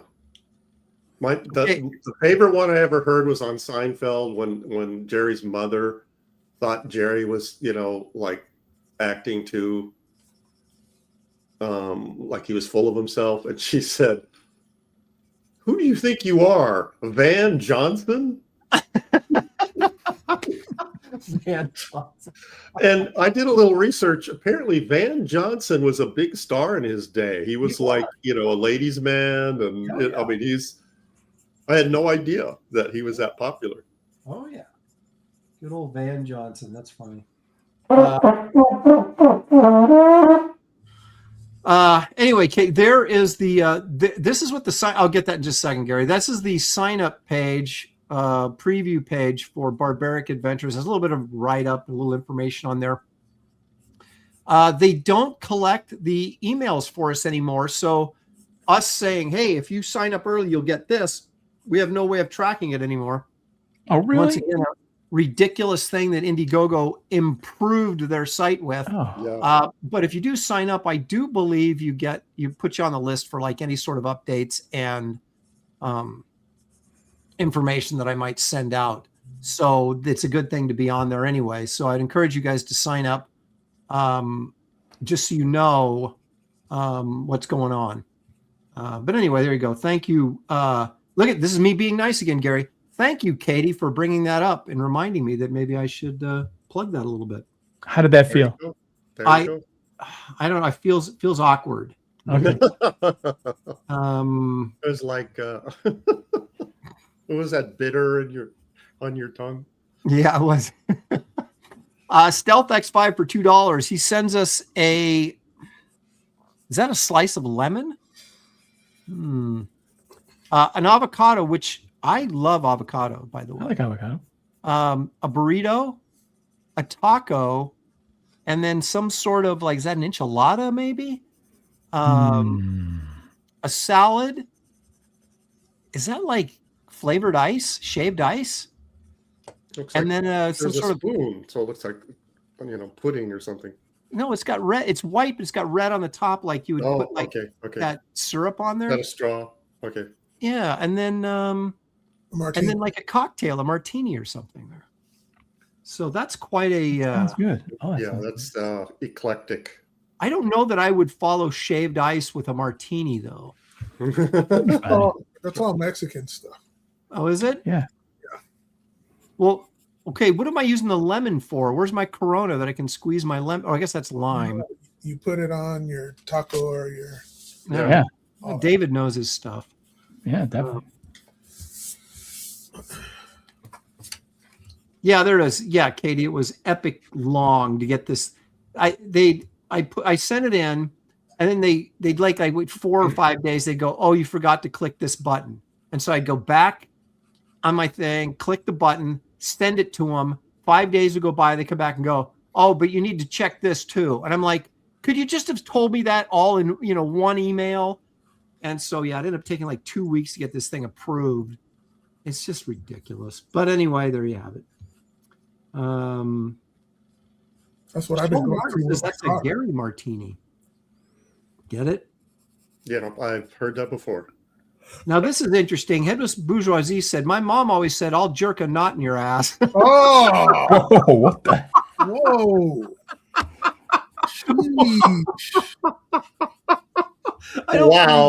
I don't believe your mom ever said that. Holy smoke. I feel like I should have read that, but that made maybe it's French. That made my butt pucker. Yikes. Wow. I don't even. Let's change the subject. I got suckered in on that one, I think. Oh my goodness. let's. And then- we have and then time look for at this. bargain books. That'll change. Someone the just subject. randomly says Jim Aparo. What has that got to do with? Whew. Okay. Sheesh. You can't get that kind of entertainment anyplace else, folks. Well, yeah, you can. Oh, I'm kind of embarrassed now. But, Marvel Comics regularly comes out with. That's what happened when you started reading. Aaron, are we ready for bargain books? Are we ready for what? Gary's Bargain Books. Oh my Don't you know? gosh. Hadn't you heard?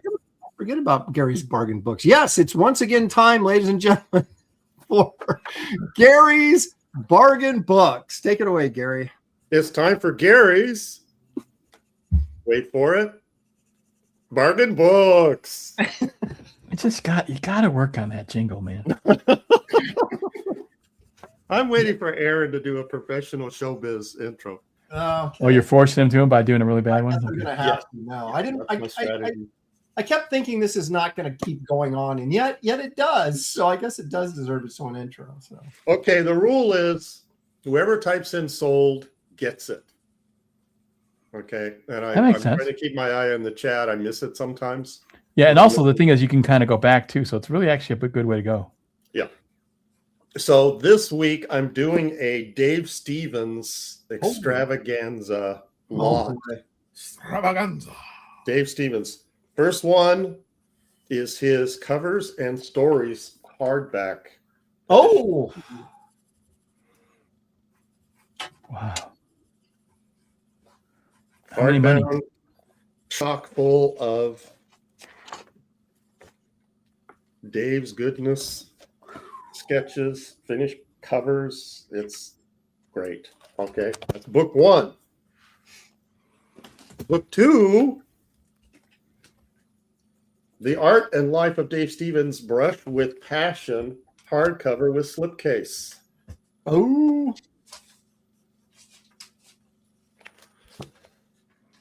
I can ship international. We'd have to check on the cost for that. Great stuff. Excellent book.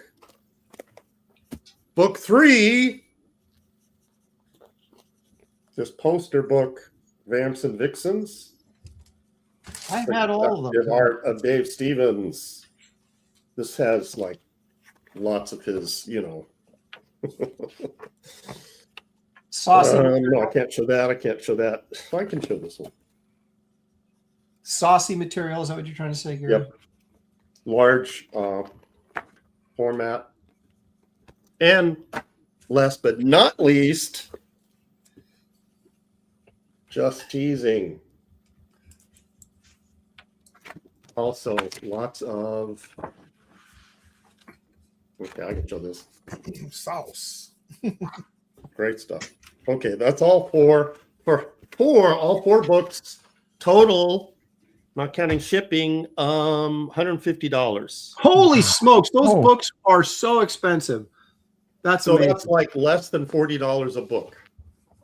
Oh, Freaking Shipping incredible. on all four of these books, I would say $15. Vespa guy. Oh, wait a minute. No, Bad Adam 12 got it first. Wow, Bad Adam 12 sold. Three. Art and Times of Jay Ryan, sorry, and Vespa Guy, Vespa. sorry. Bad Adam 12. He was. They both Lightning came fast. They came Okay, let within me type in my seconds of each PayPal. other. They came within seconds of each other. Crazy. Yeah, I appreciate that, but you're also telling me I should have asked for more money. Yeah, I think that's exactly what they're telling you. But no, I'm trying to sell them, so that would defeat the purpose. That's right. These are like when we do the garage sale. These are Right. garage sale prices. Well, it's worth what people will pay for it. I mean, there isn't anybody much better than Dave Stevens. I mean, come on. True. Like, one of the And greatest so, comic artists Dad of all Adam, there's time. my. You might have it already, but there's my PayPal. Thank you, everybody. I appreciate you bearing with me on this. I am determined to clear off my massive art bookcase. So, no, wait a second. So, when the day comes when that bookcase is clear, then you're going to have an empty bookcase. And are you going to start buying new books then? Well, I won't. I'm still buying books, but I won't have as many. I'm not selling everything. I'm keeping a few things. It seems to me Like I went through my artist collections, artist editions, and I'm keeping 5 or 6 of them. And I have 1 or 2 that I still want to sell. There's a few other books that I'm not selling, but books that I know I'm going to look at again. The books that I'm selling, I haven't looked at in years. And that's the criteria. It's like, when's the last time I even knew I had this book? Yeah, I know. Like, I forgot I even had this. Right. So that goes on the the block. Now, Anyway, thank you, Bad Adam. I appreciate it. How many times have you So 150 plus 15 is the total. What was that? How many times have you bought a book that you forgot you had and you brought it home and you're like, oh. Yeah, too many times. Mm-hmm. I do that with like movies too. I've done that with movies, unfortunately. Yeah, I like buying Blu-rays and DVDs because of films that films that I want to see more than once. I will buy a copy of it, and then like, why didn't I check? I have that already. That only happened once though. I bought Lord of the Rings twice. I've bought comic books twice, and that really pisses me off because a lot of times I spent good money. I spent good money to get a book I already owned, and I was like, I got to do an inventory so I know what I've got. Well, I still think that's part of collecting. The joy of collecting is the finding. Yes, it is true. That moment when you go, oh, that's cool. Here it is in front of me. I can buy it. And sometimes I'll do that on something I already have. I guess that's one way to look at it. I always feel like, oh, I just spent money on something I already have, and I could have spent money on something I didn't have. Yeah. Wow, Michael Golden did a Nom series? I'm buying it. Oh, wait. John Beatty ate some of it? I'm in. Bad Adam, I just got your payment. Thank you very much. Appreciate it. Let me see here. I got a feeling I may have to pull up a little Wolverine reference. Make sure I get this costume right. Because you know how the chat gets if you screw up a costume. John says, Bad Adam, do you want Gary to white out the quote, to my pal Gary Martin? Thanks, Dave. Yeah, I'll white out Gary and write in Bad Adam. I did check to see if any of them were autographed, and they aren't. I have other books that he has signed, but these do not have Dave's signature.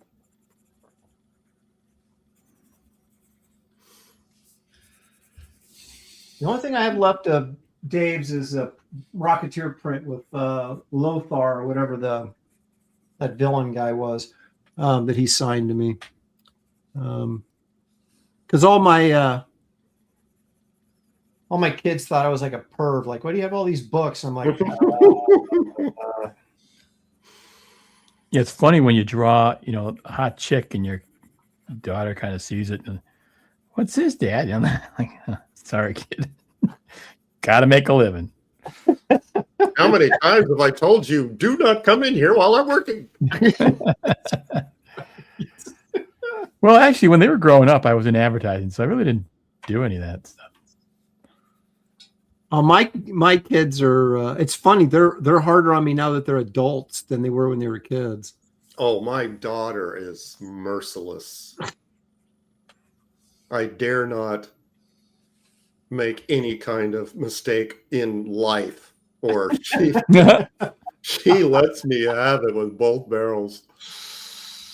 Oh, So I don't think about, those wristbands that say, what would Jesus do? It's like, what would my daughter do? That's when What you does know my you daughter raised, want me to not do? Yeah. yeah, that's when you know you raised them right. Is that they're They create little on your monsters. face all the time.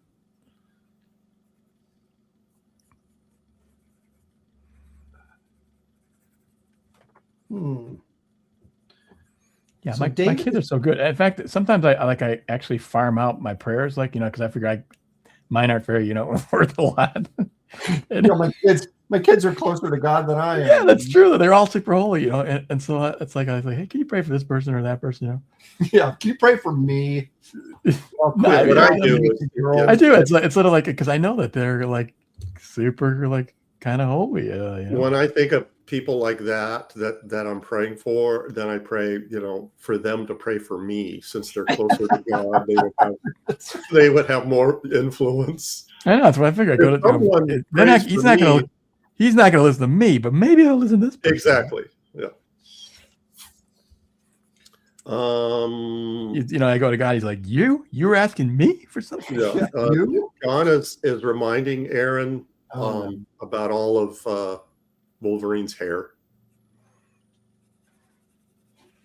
Yeah, I know. I haven't got there yet. Okay, jeez, that's like my daughter does that too. She comes in and looks at my art and goes, "Are you going to leave that? Like, you're going to change?" I go, "It's not even done Yeah, yet." that's like the wife saying, "Are you going to wear that shirt?" Those colors are too bright. Will you let me finish?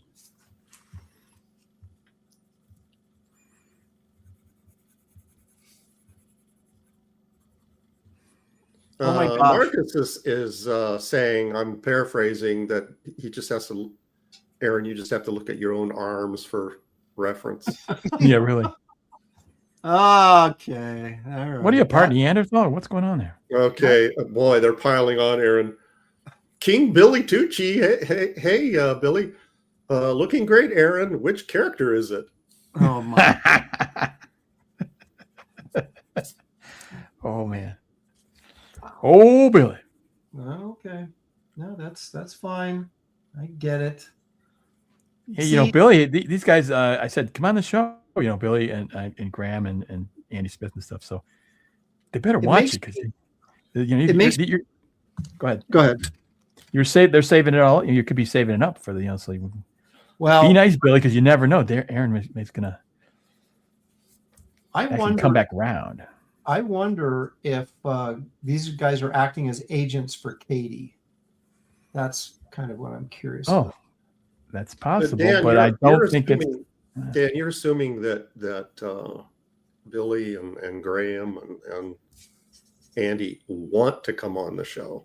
Yeah, that's an assumption, yes. Well, maybe it's too much of an assumption. Yeah. Well, the thing is, a lot of people say they want to come on, but then they bail every time I ask. Oh, I can't do it then. Yeah, I've got to organize my spoon collection that day. Cutting the lawn that day. Yeah, gonna be there. Oh, wait a minute. Do you guys go on at 2:00 Pacific? Oh. Wow. That was something right there. Go to the bathroom if you gotta do that. Holy smokes. Spam. Okay. Spamthropocaroris for I guess that's Australian $50. Whoa. Woo! Holy smokes. He says, not enough super chats going on. Nice work, though. Thank you. That's right. We really. Yeah. What about our super chats? I think that's how you throw down there. I'm starting to think that maybe people don't like us as much as they used to. Yeah. Do they like us ever? Well, maybe they're just getting tired of us. Maybe that's what it is. I don't know. maybe we can get them to feel sorry for us. They're hanging in there, though. Yeah. Well, I think when we do that special painting episode, maybe they'll, We bring in the wine and cheese crowd then? Is that what, Yeah, I'm just thinking maybe that, more sophisticated people coming in for the painters, and it's right, exactly. But that's the big money. Is that what you got to talk about? Yeah, maybe that may be the thing.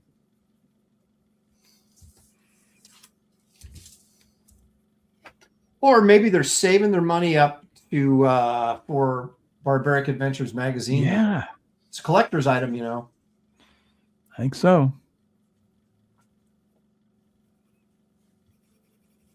It's remarkable, man, when you do these crowdfund things, and you know, even when you have one that's like a big success, but like Wraith of God 1 or Wraith of God 2, right? Where really big numbers, but there's still like hardly any books, you know? It's like, I think there was the total print run of Wraith of God 1 was like 3,500. You know, I mean, it's just like, even if they're successful, they're still rare. Yes. Relatively speaking. Yep.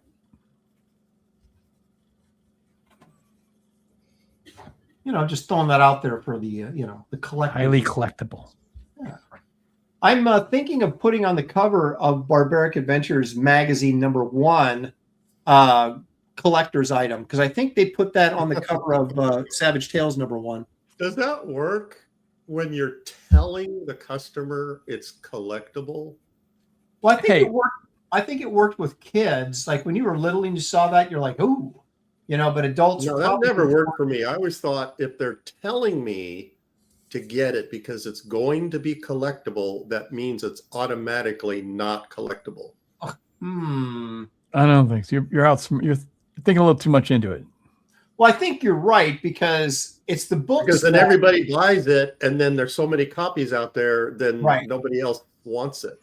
Well, it's definitely a sales play, let's be honest. But it is the books that, you know, no one takes notice of at first, and that have really low print runs that end up. Rand Arrington makes a good point. He says they worked for Franklin Mint.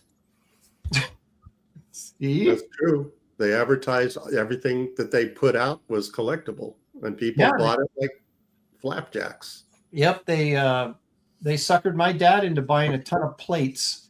Remember those when that was the thing? Those when Antique Roadshow came to the Portland area years ago, I brought my mom's Elvis plates from Franklin Mint in to get them appraised, and they didn't offer very much for it. Yeah, that was a mega scam for sure. You got to be careful. And I told my dad, I told him, I said, Dad, don't waste your money on these plates. Buy comic books. And, here's a list. Yeah. But seriously, the comics that I was collecting are worth way more than the plates that he was collecting. I can tell you that. Yeah, I have a wealthy friend that I play golf with, and I'm constantly telling him to buy original comic art. Oh my gosh. Buy this, please. Yeah. If you can afford it now. Aaron just collects speeding tickets. Yeah, that's talking about an expensive hobby. Look at this one from 19. Wow. My whole life I've been collecting these incredible collectibles. One of a kind. I will tell you this, though. You know what's kind of cool? I don't know if it's cool or not, but well, I guess it is. If you get busted for a traffic infraction, it's now like the video is online. So you can go and look and say, I didn't do that. And you see that you did it. And you're like, oh, I guess I'm paying this. Because I'm not going to be able to go to court and go, I didn't do it. Oh, you didn't, huh? Right. Oh. What do you think of that? Gollum Wolf for $4.99. A ship captain called the nearby German Coast Guard and told them they were sinking. The German operator responded, what are you sinking about? See, now that'd be more end of Sorry. I had to do it twice. That was so bad. 2 boosts. But hey, thanks for the $5, Gollum Wolf. We appreciate you paying us to read your horrible jokes. Yeah, we will pretty much read anything if you pay us. Yeah. Well, I've read some stuff I shouldn't have that we didn't get paid for. So yeah, we should get paid for that. We read the defamed ourselves and debased ourselves. We need money for that. Michael Bancroft's in the chat. Hey, Michael. I'm still waiting for my tulips to go back up. Your two lips? Tulips. Was that? Oh, tulips. Were tulips a collectible? I'm not sure. Aaron, do you understand? I don't understand the reference, but that's not really saying that much. I have, regardless of what Michael says in the chat, I have respect for him because he's killed spiders as big as my head crawling around his studio. And, maybe he doesn't kill them. He sets them free. He's one of those guys. Oh, I'll pick that up and put it outside. It's like, are you kidding me? So I'd respect him more if he killed them. Well, maybe he's afraid their families will come looking for him. So you got to be careful. It's getting close to 4:00, Aaron. How much time do we have? We have as much time as it takes me, Gary, to finish this drawing. Okay. But it is time, though, for your beef. Although it seems like you already shared one. So this is almost like a bonus beef. That wasn't really a beef. It was a tragic story. A vignette. A vignette of a beef? Yeah. All right. Let's, I do have an intro for this, though. So, as I draw my attention away from the drawing board, let's do... Gaining valuable ground on you right now. Yeah, I know. Well, you're already coloring, so I'm doggone it. Where's the thing at? Are you kidding? Well, actually, all I'm doing is coloring. I'm starting this thing with colored pencil, and I am drawing it. Well, from scratch with colored pencil. There's no under. Well, no, I mean it looks really cool. But you got to understand. David and I are like focusing on actually doing a good drawing before we start. Anyway, so here we go. It's time for Gary's beef.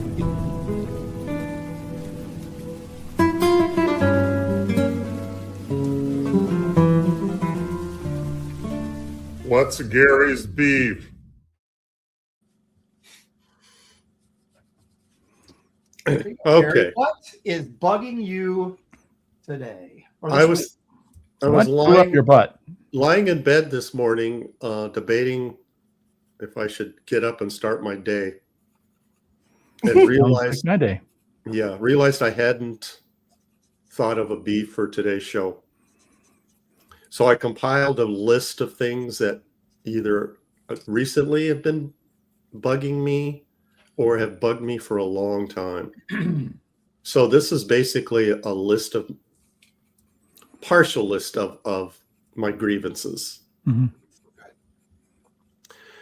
Those stickers on products that leave residue when you pull them off. So now you have a sticky goo and paper bits on your new stuff. Oh yeah, that's bad. I do. That bugs me too. Yeah. When a food package says peel here or tear here, and it doesn't work, so you need to get out the scissors or knife. That pisses me off too, and that happens a lot. Yeah. Now I've noticed it happens with Amazon packages. It just says tear here, and I'm wrestling with it like an alligator before I go to the scissors.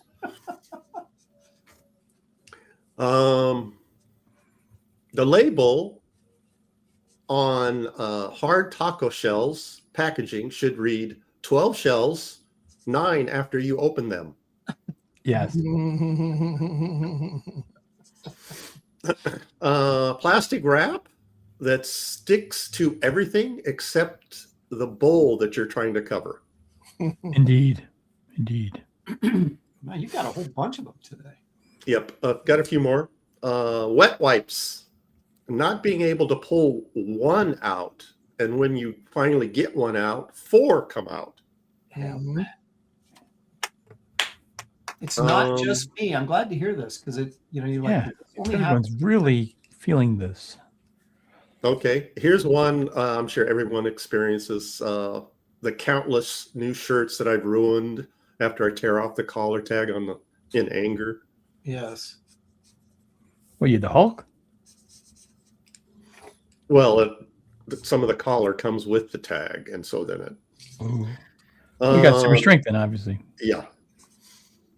Movie background music that's so loud you can't hear the actors' dialogue.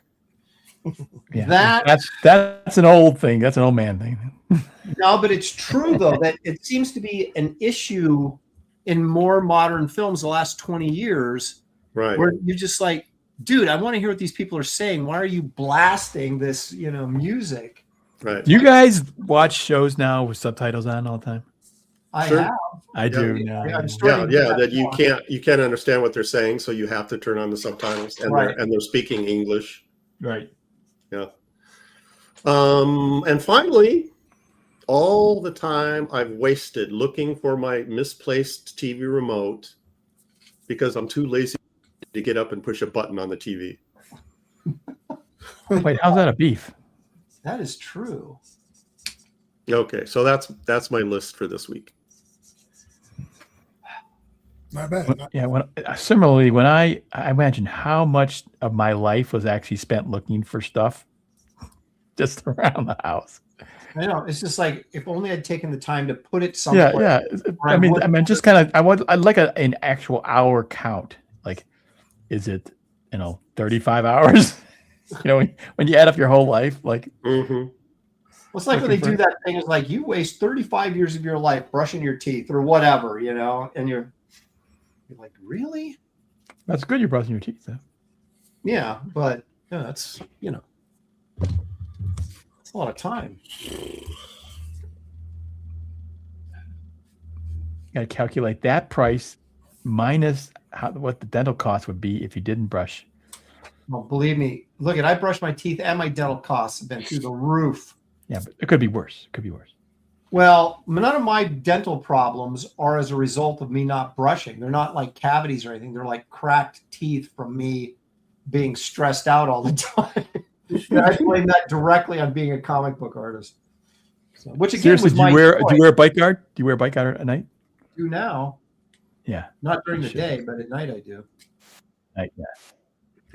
Brian Smith says, Difference. all these beefs for the price of one. Gary's bargain beef. Oh, that's pretty good. I like that. Didn't know. I do feel dubious very satisfied. When I'm always dubious when meat goes on sale. Are you really?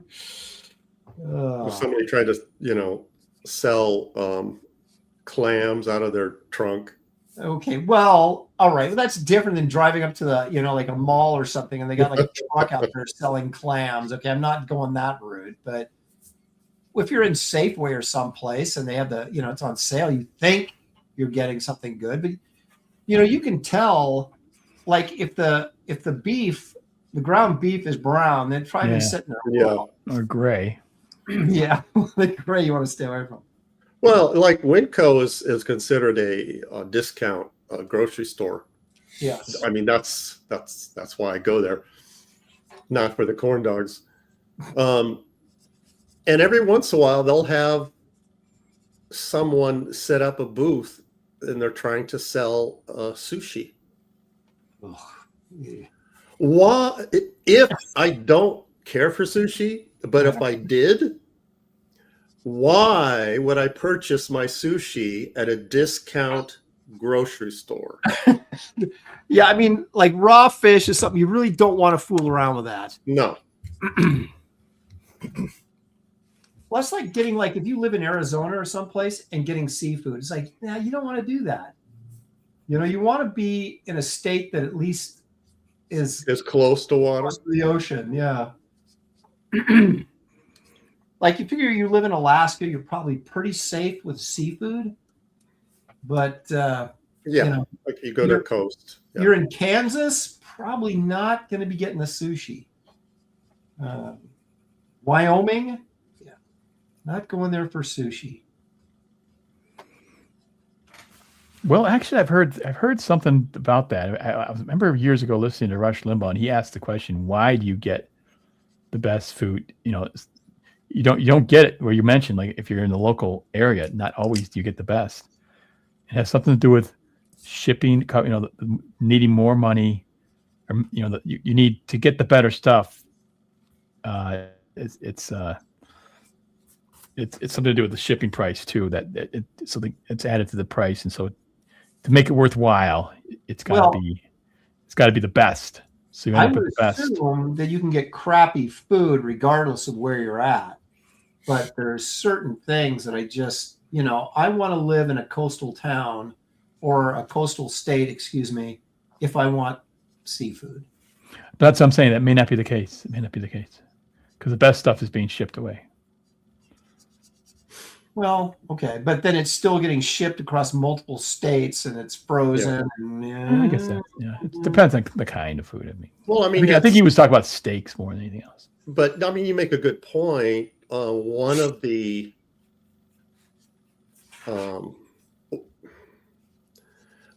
things that proves God exists is Oregon peaches in the summer. You're supposed to send me some, so quit bringing that up. They're just absolutely amazing, but they're only available in August for like 2 or 3 weeks, and that's it. I mean, they did a Seinfeld episode on it. But if you can only get them like at the farms where they grow them or farmers markets. Yeah. You go into a grocery store and they've shipped them in from Uruguay or wherever. Right. And they're terrible. And this is during peach season. And Oregon pears are like that. Nectarines are like that. Some of their, you know, strawberries are amazing. Oregon strawberries are amazing, but you know, they come from Mexico in the grocery stores. Yeah, you got to go up. So you're right. You got to go to the farms or the orchards to get those. Right. Surprisingly, when I was living in New York, trying to break into comics, walking home from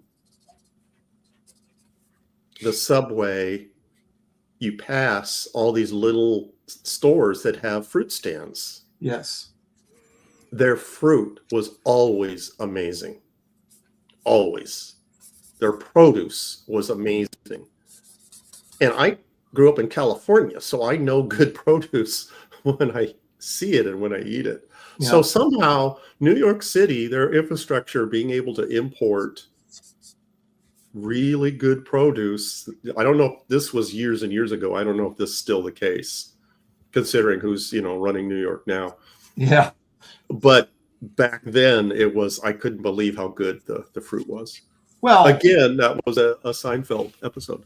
Well, the thing is, though, in New York, it's like there's a lot of that fruit and stuff being grown upstate, and you know, like Connecticut and places like that aren't really that far away. Mm-hmm. I just hear the cost is crazy. Well, it's even going to get worse now.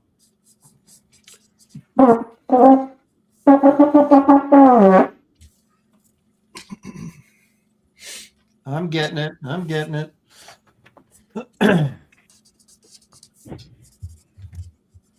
Yeah, let's see here.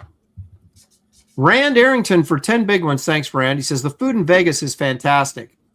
Remember when you could go, and now granted, I mean, a lot of us aren't gamblers and I'm not, but I've been to Vegas.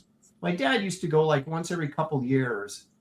That would be like a thing, right? And so we would go and used to be able to get like that steak breakfast for 99 cents because they wanted you to save your money for gambling.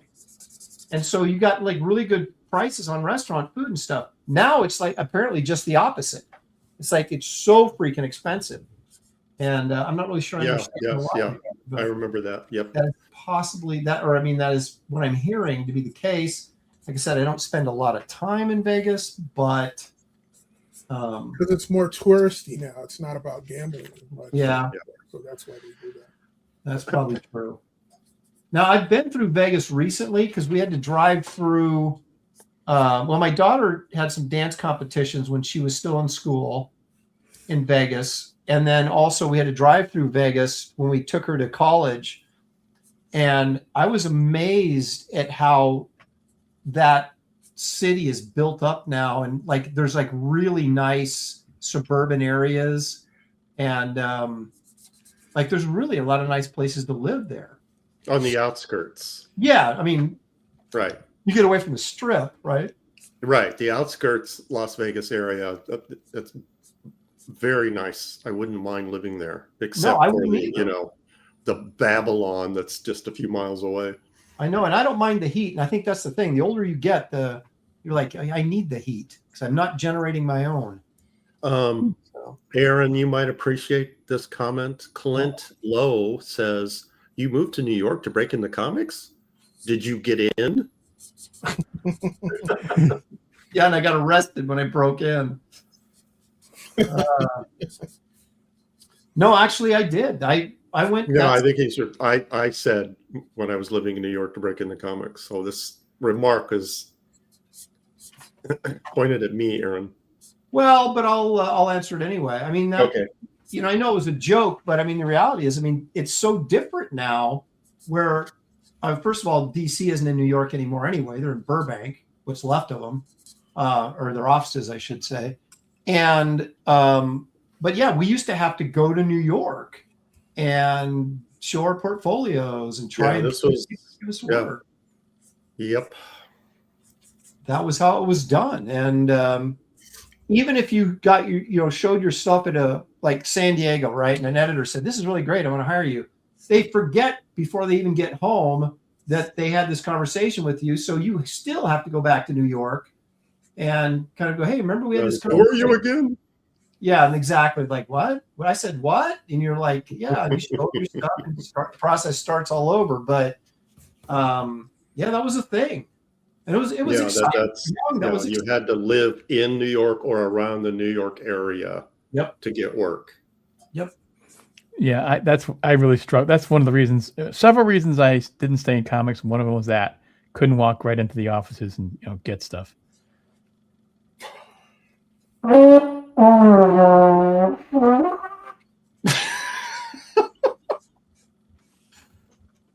Okay.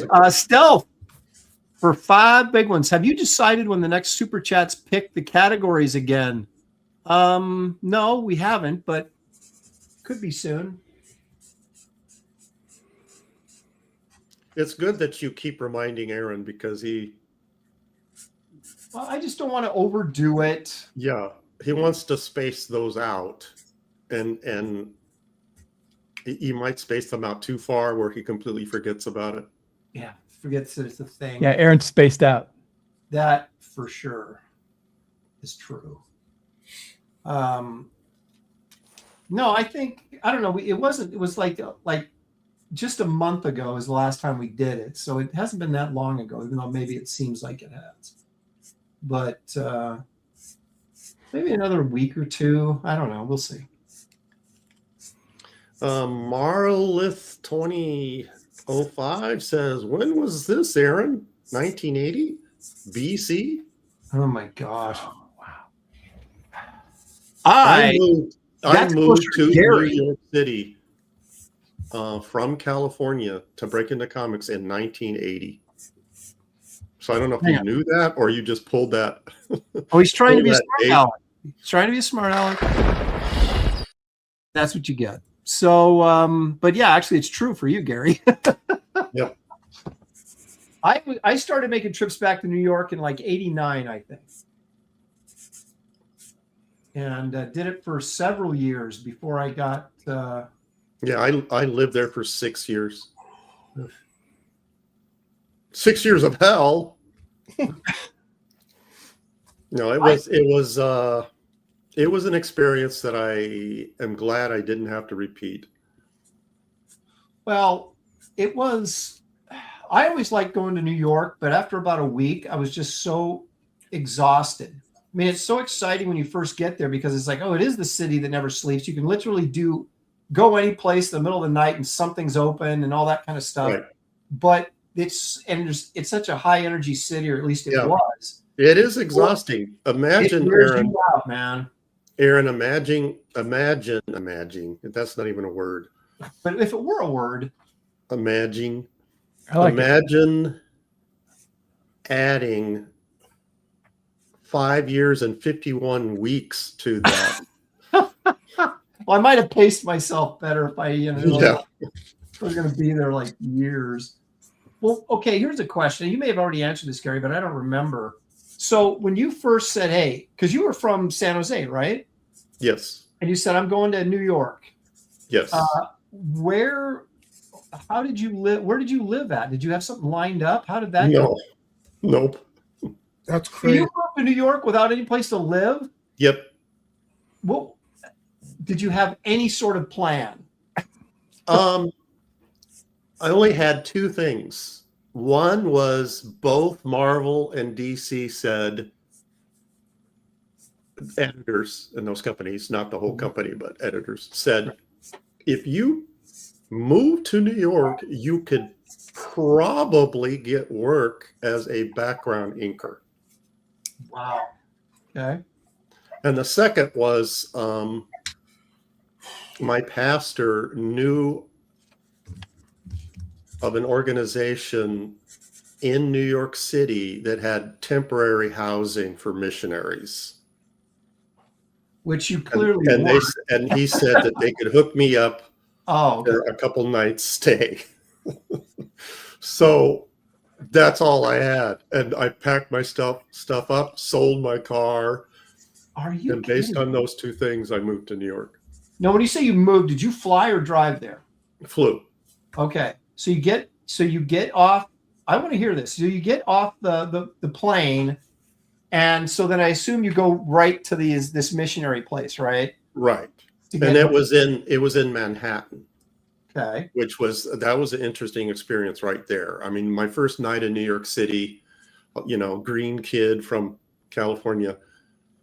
It's in the summer, and I had like this little hotel room where this place was. Had the window open and just listening to the sounds of Manhattan at night. I mean, I could hear taxis honking their horns. I could hear some lady practicing opera. I mean, it was just like in the movies. Yeah, it is. Well, so how did you end up with a place to stay permanently? I just got a newspaper and looked for a room to rent, and I found one in Flushing, Queens. You had some money saved up to take with you. I had $3,000. Well, back then that was not bad, a decent amount. Yeah, but I burned through that pretty quick. Yeah. Well, how long did it take you to actually, from the day you got there to actually get an assignment from DC? Not that long, because when I went to New York and went to those companies and talked to editors like Dick Giordano, and I told them that I was coming out there, that I was going to take up their offer and I was going to move. But it took me a couple of months between that trip and when I actually moved to New York, just to get my, pack everything up and leave my apartment. And, takes a while to do all that. Mm-hmm. So when I arrived in New York, they thought I had given up and I wasn't coming. Oh, you really took that seriously? So when I called DC, yeah. I was joking around. Who are you again? When I called DC to make an appointment to come in, and they were surprised. They were like, "What? You're actually here?" So I went into the office, and between the time I took my initial trip out to New York, which was only a few days, and Terry Austin took me around.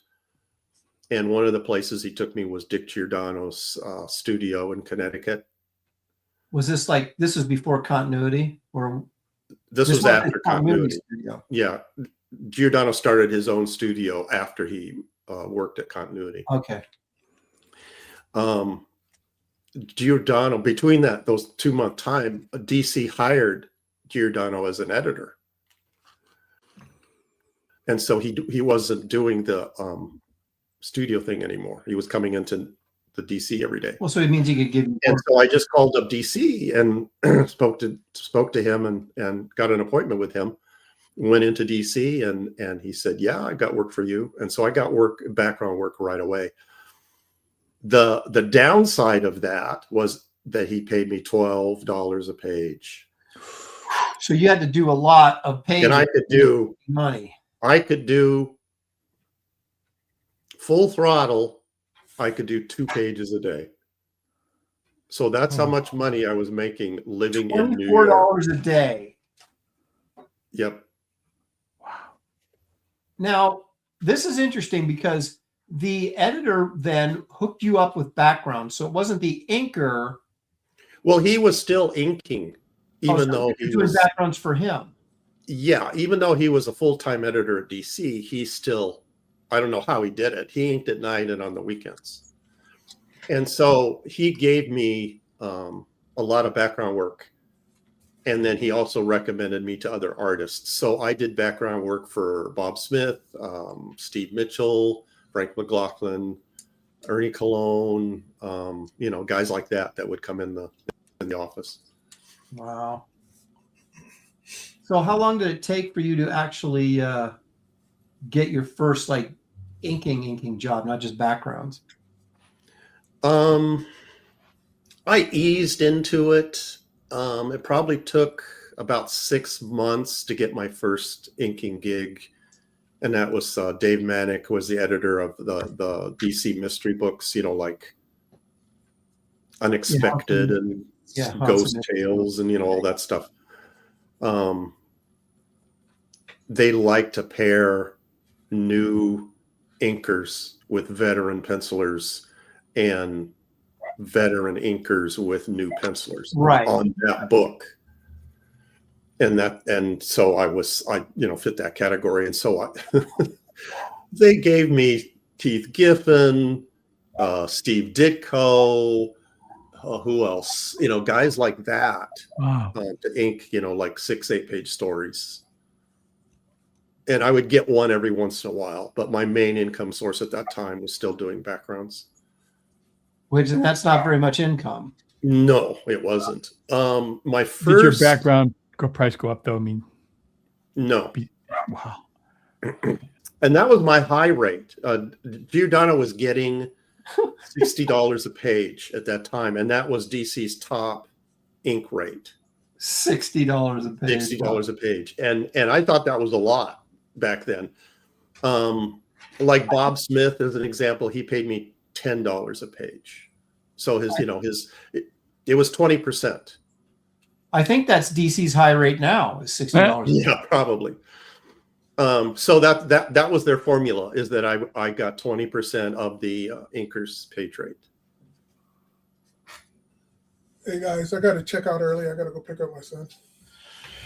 All right, dude. Let's see what you got.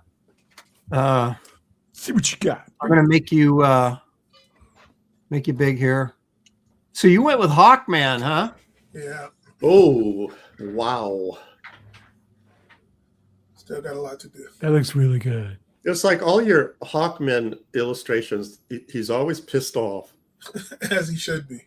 Well, you got to make Hawkman look cool because, it's Hawkman. So. Is that Hawkman's wing bending around and we're seeing the foreshortened tips of the feathers? Yep. That is really cool. Hawkman is like Batman. Batman never smiles, and I don't think Hawkman should either. Pissed. Well, if you had a nose like his, would you? Yeah, there you go. That's right. He's very nice. Yeah, David, I don't think I've ever seen that where you use your you're doing the Kirby foreshortening with his wings. That's very clever. Yeah, it looks so cool. No, I've just made it larger on my screen. It looks fantastic. Great hand. Intense energy. Yeah, that's doggone it, man. That is almost as good as mine. That is really looking good. Doggone it. Here's my Wolverine. Oh, that's fantastic. Wow. I love it. That's cool. And I gave him some arm hair. You guys, so that, you guys wouldn't be gave me mad a at me run. anymore. Yeah, but Wolverine is like really hairy. Yeah, way hairier. Well, come on. I've only got the little bit, a little time left to put the hair Okay. in. So Yeah, the arm, hand, all the muscles, the lighting, fantastic. Love it. and That I would did just make like him. zoom in just on the head. Can you do that? No, but I can do that. Okay, even more, like a portrait, just of the head. Oh, okay, I don't know if I can get it that close. That would make a great close-up portrait. Just that. Yeah, it Isn't is that cool. awesome? Man. It's really cool. Wow, that's reminds me of Golden.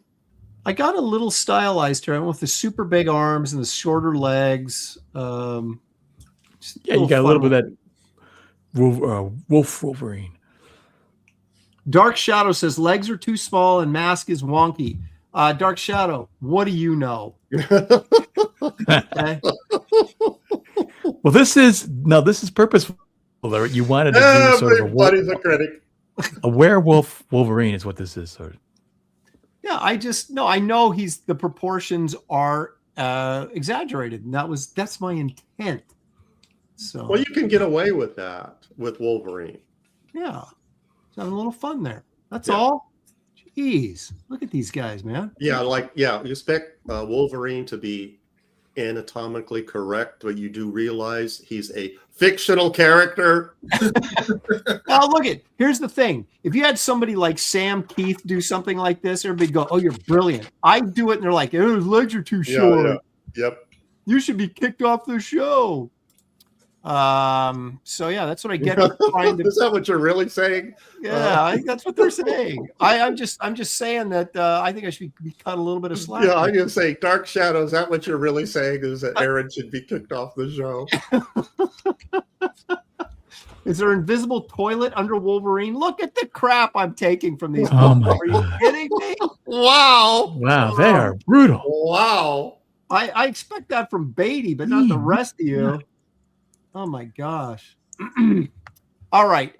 Let's take a look at the Blue Beast. Yeah. Look at that. Look at that. Nice rich color. I like that. Are you using, Dan, you're using black colored pencil instead of a graphite pencil? Yes. How are you coloring blue on top of that and not smearing the black around? What do you mean exactly? Like I put in the I forgot how you do it. The black first. Go back and watch the video. You put in the black first, and then you were coloring blue on True. top of Yeah, it, you and didn't the black wasn't smearing. Yeah, you didn't pull any black into the blue. Yes, it's all color pencil. The whole thing is color pencil. Wow, nice. So now I've used this paper before. It's this frosted mylar. Yes, that. Yeah.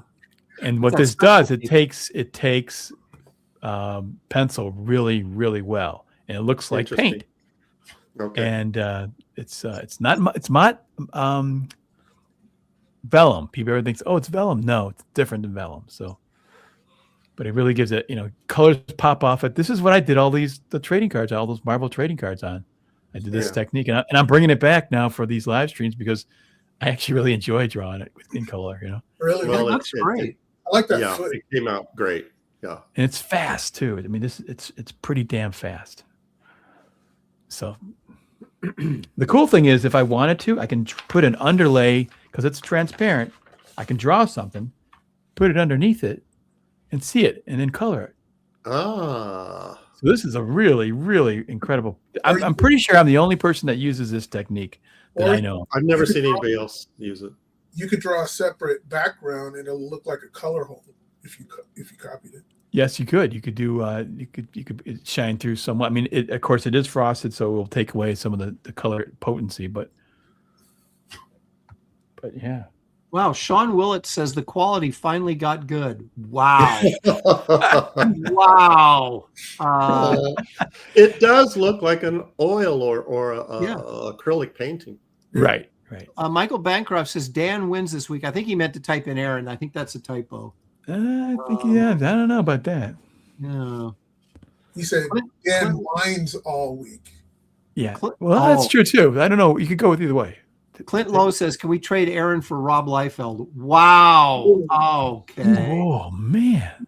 Someone But needs- Rob would be mean to us, though. I know.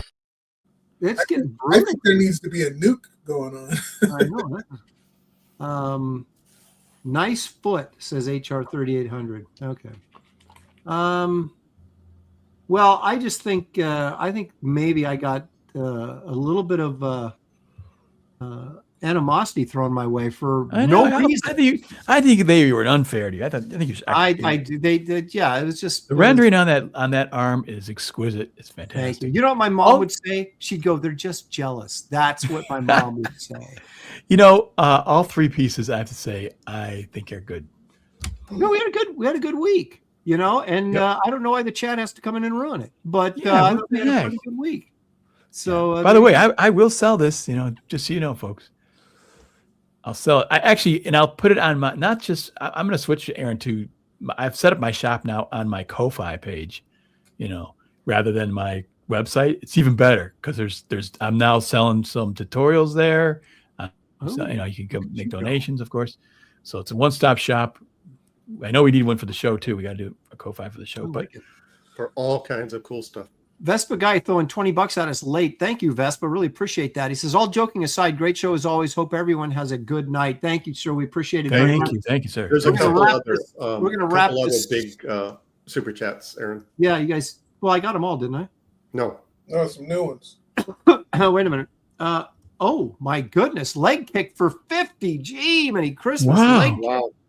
Those are some nice pieces, gentlemen. Great show. See, rest of you chat people, that's how you treat your hosts. Thank you very much, leg kick. I appreciate that. Thank you.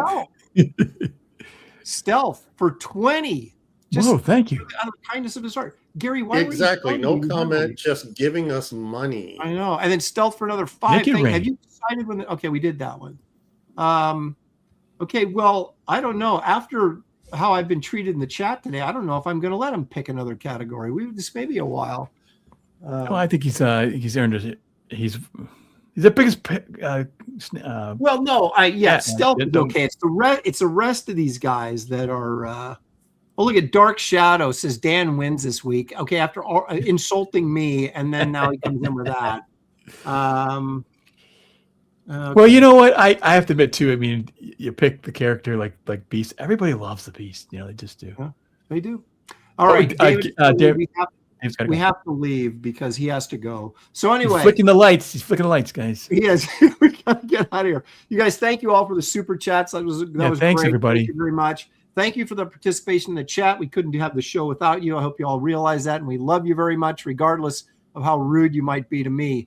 But anyway, We love you more if you do that. Your evening, and make sure you tune in next week right here for Graybeard's Studio. Good night, everybody. Corn dogs. Corn dogs. Corn dogs.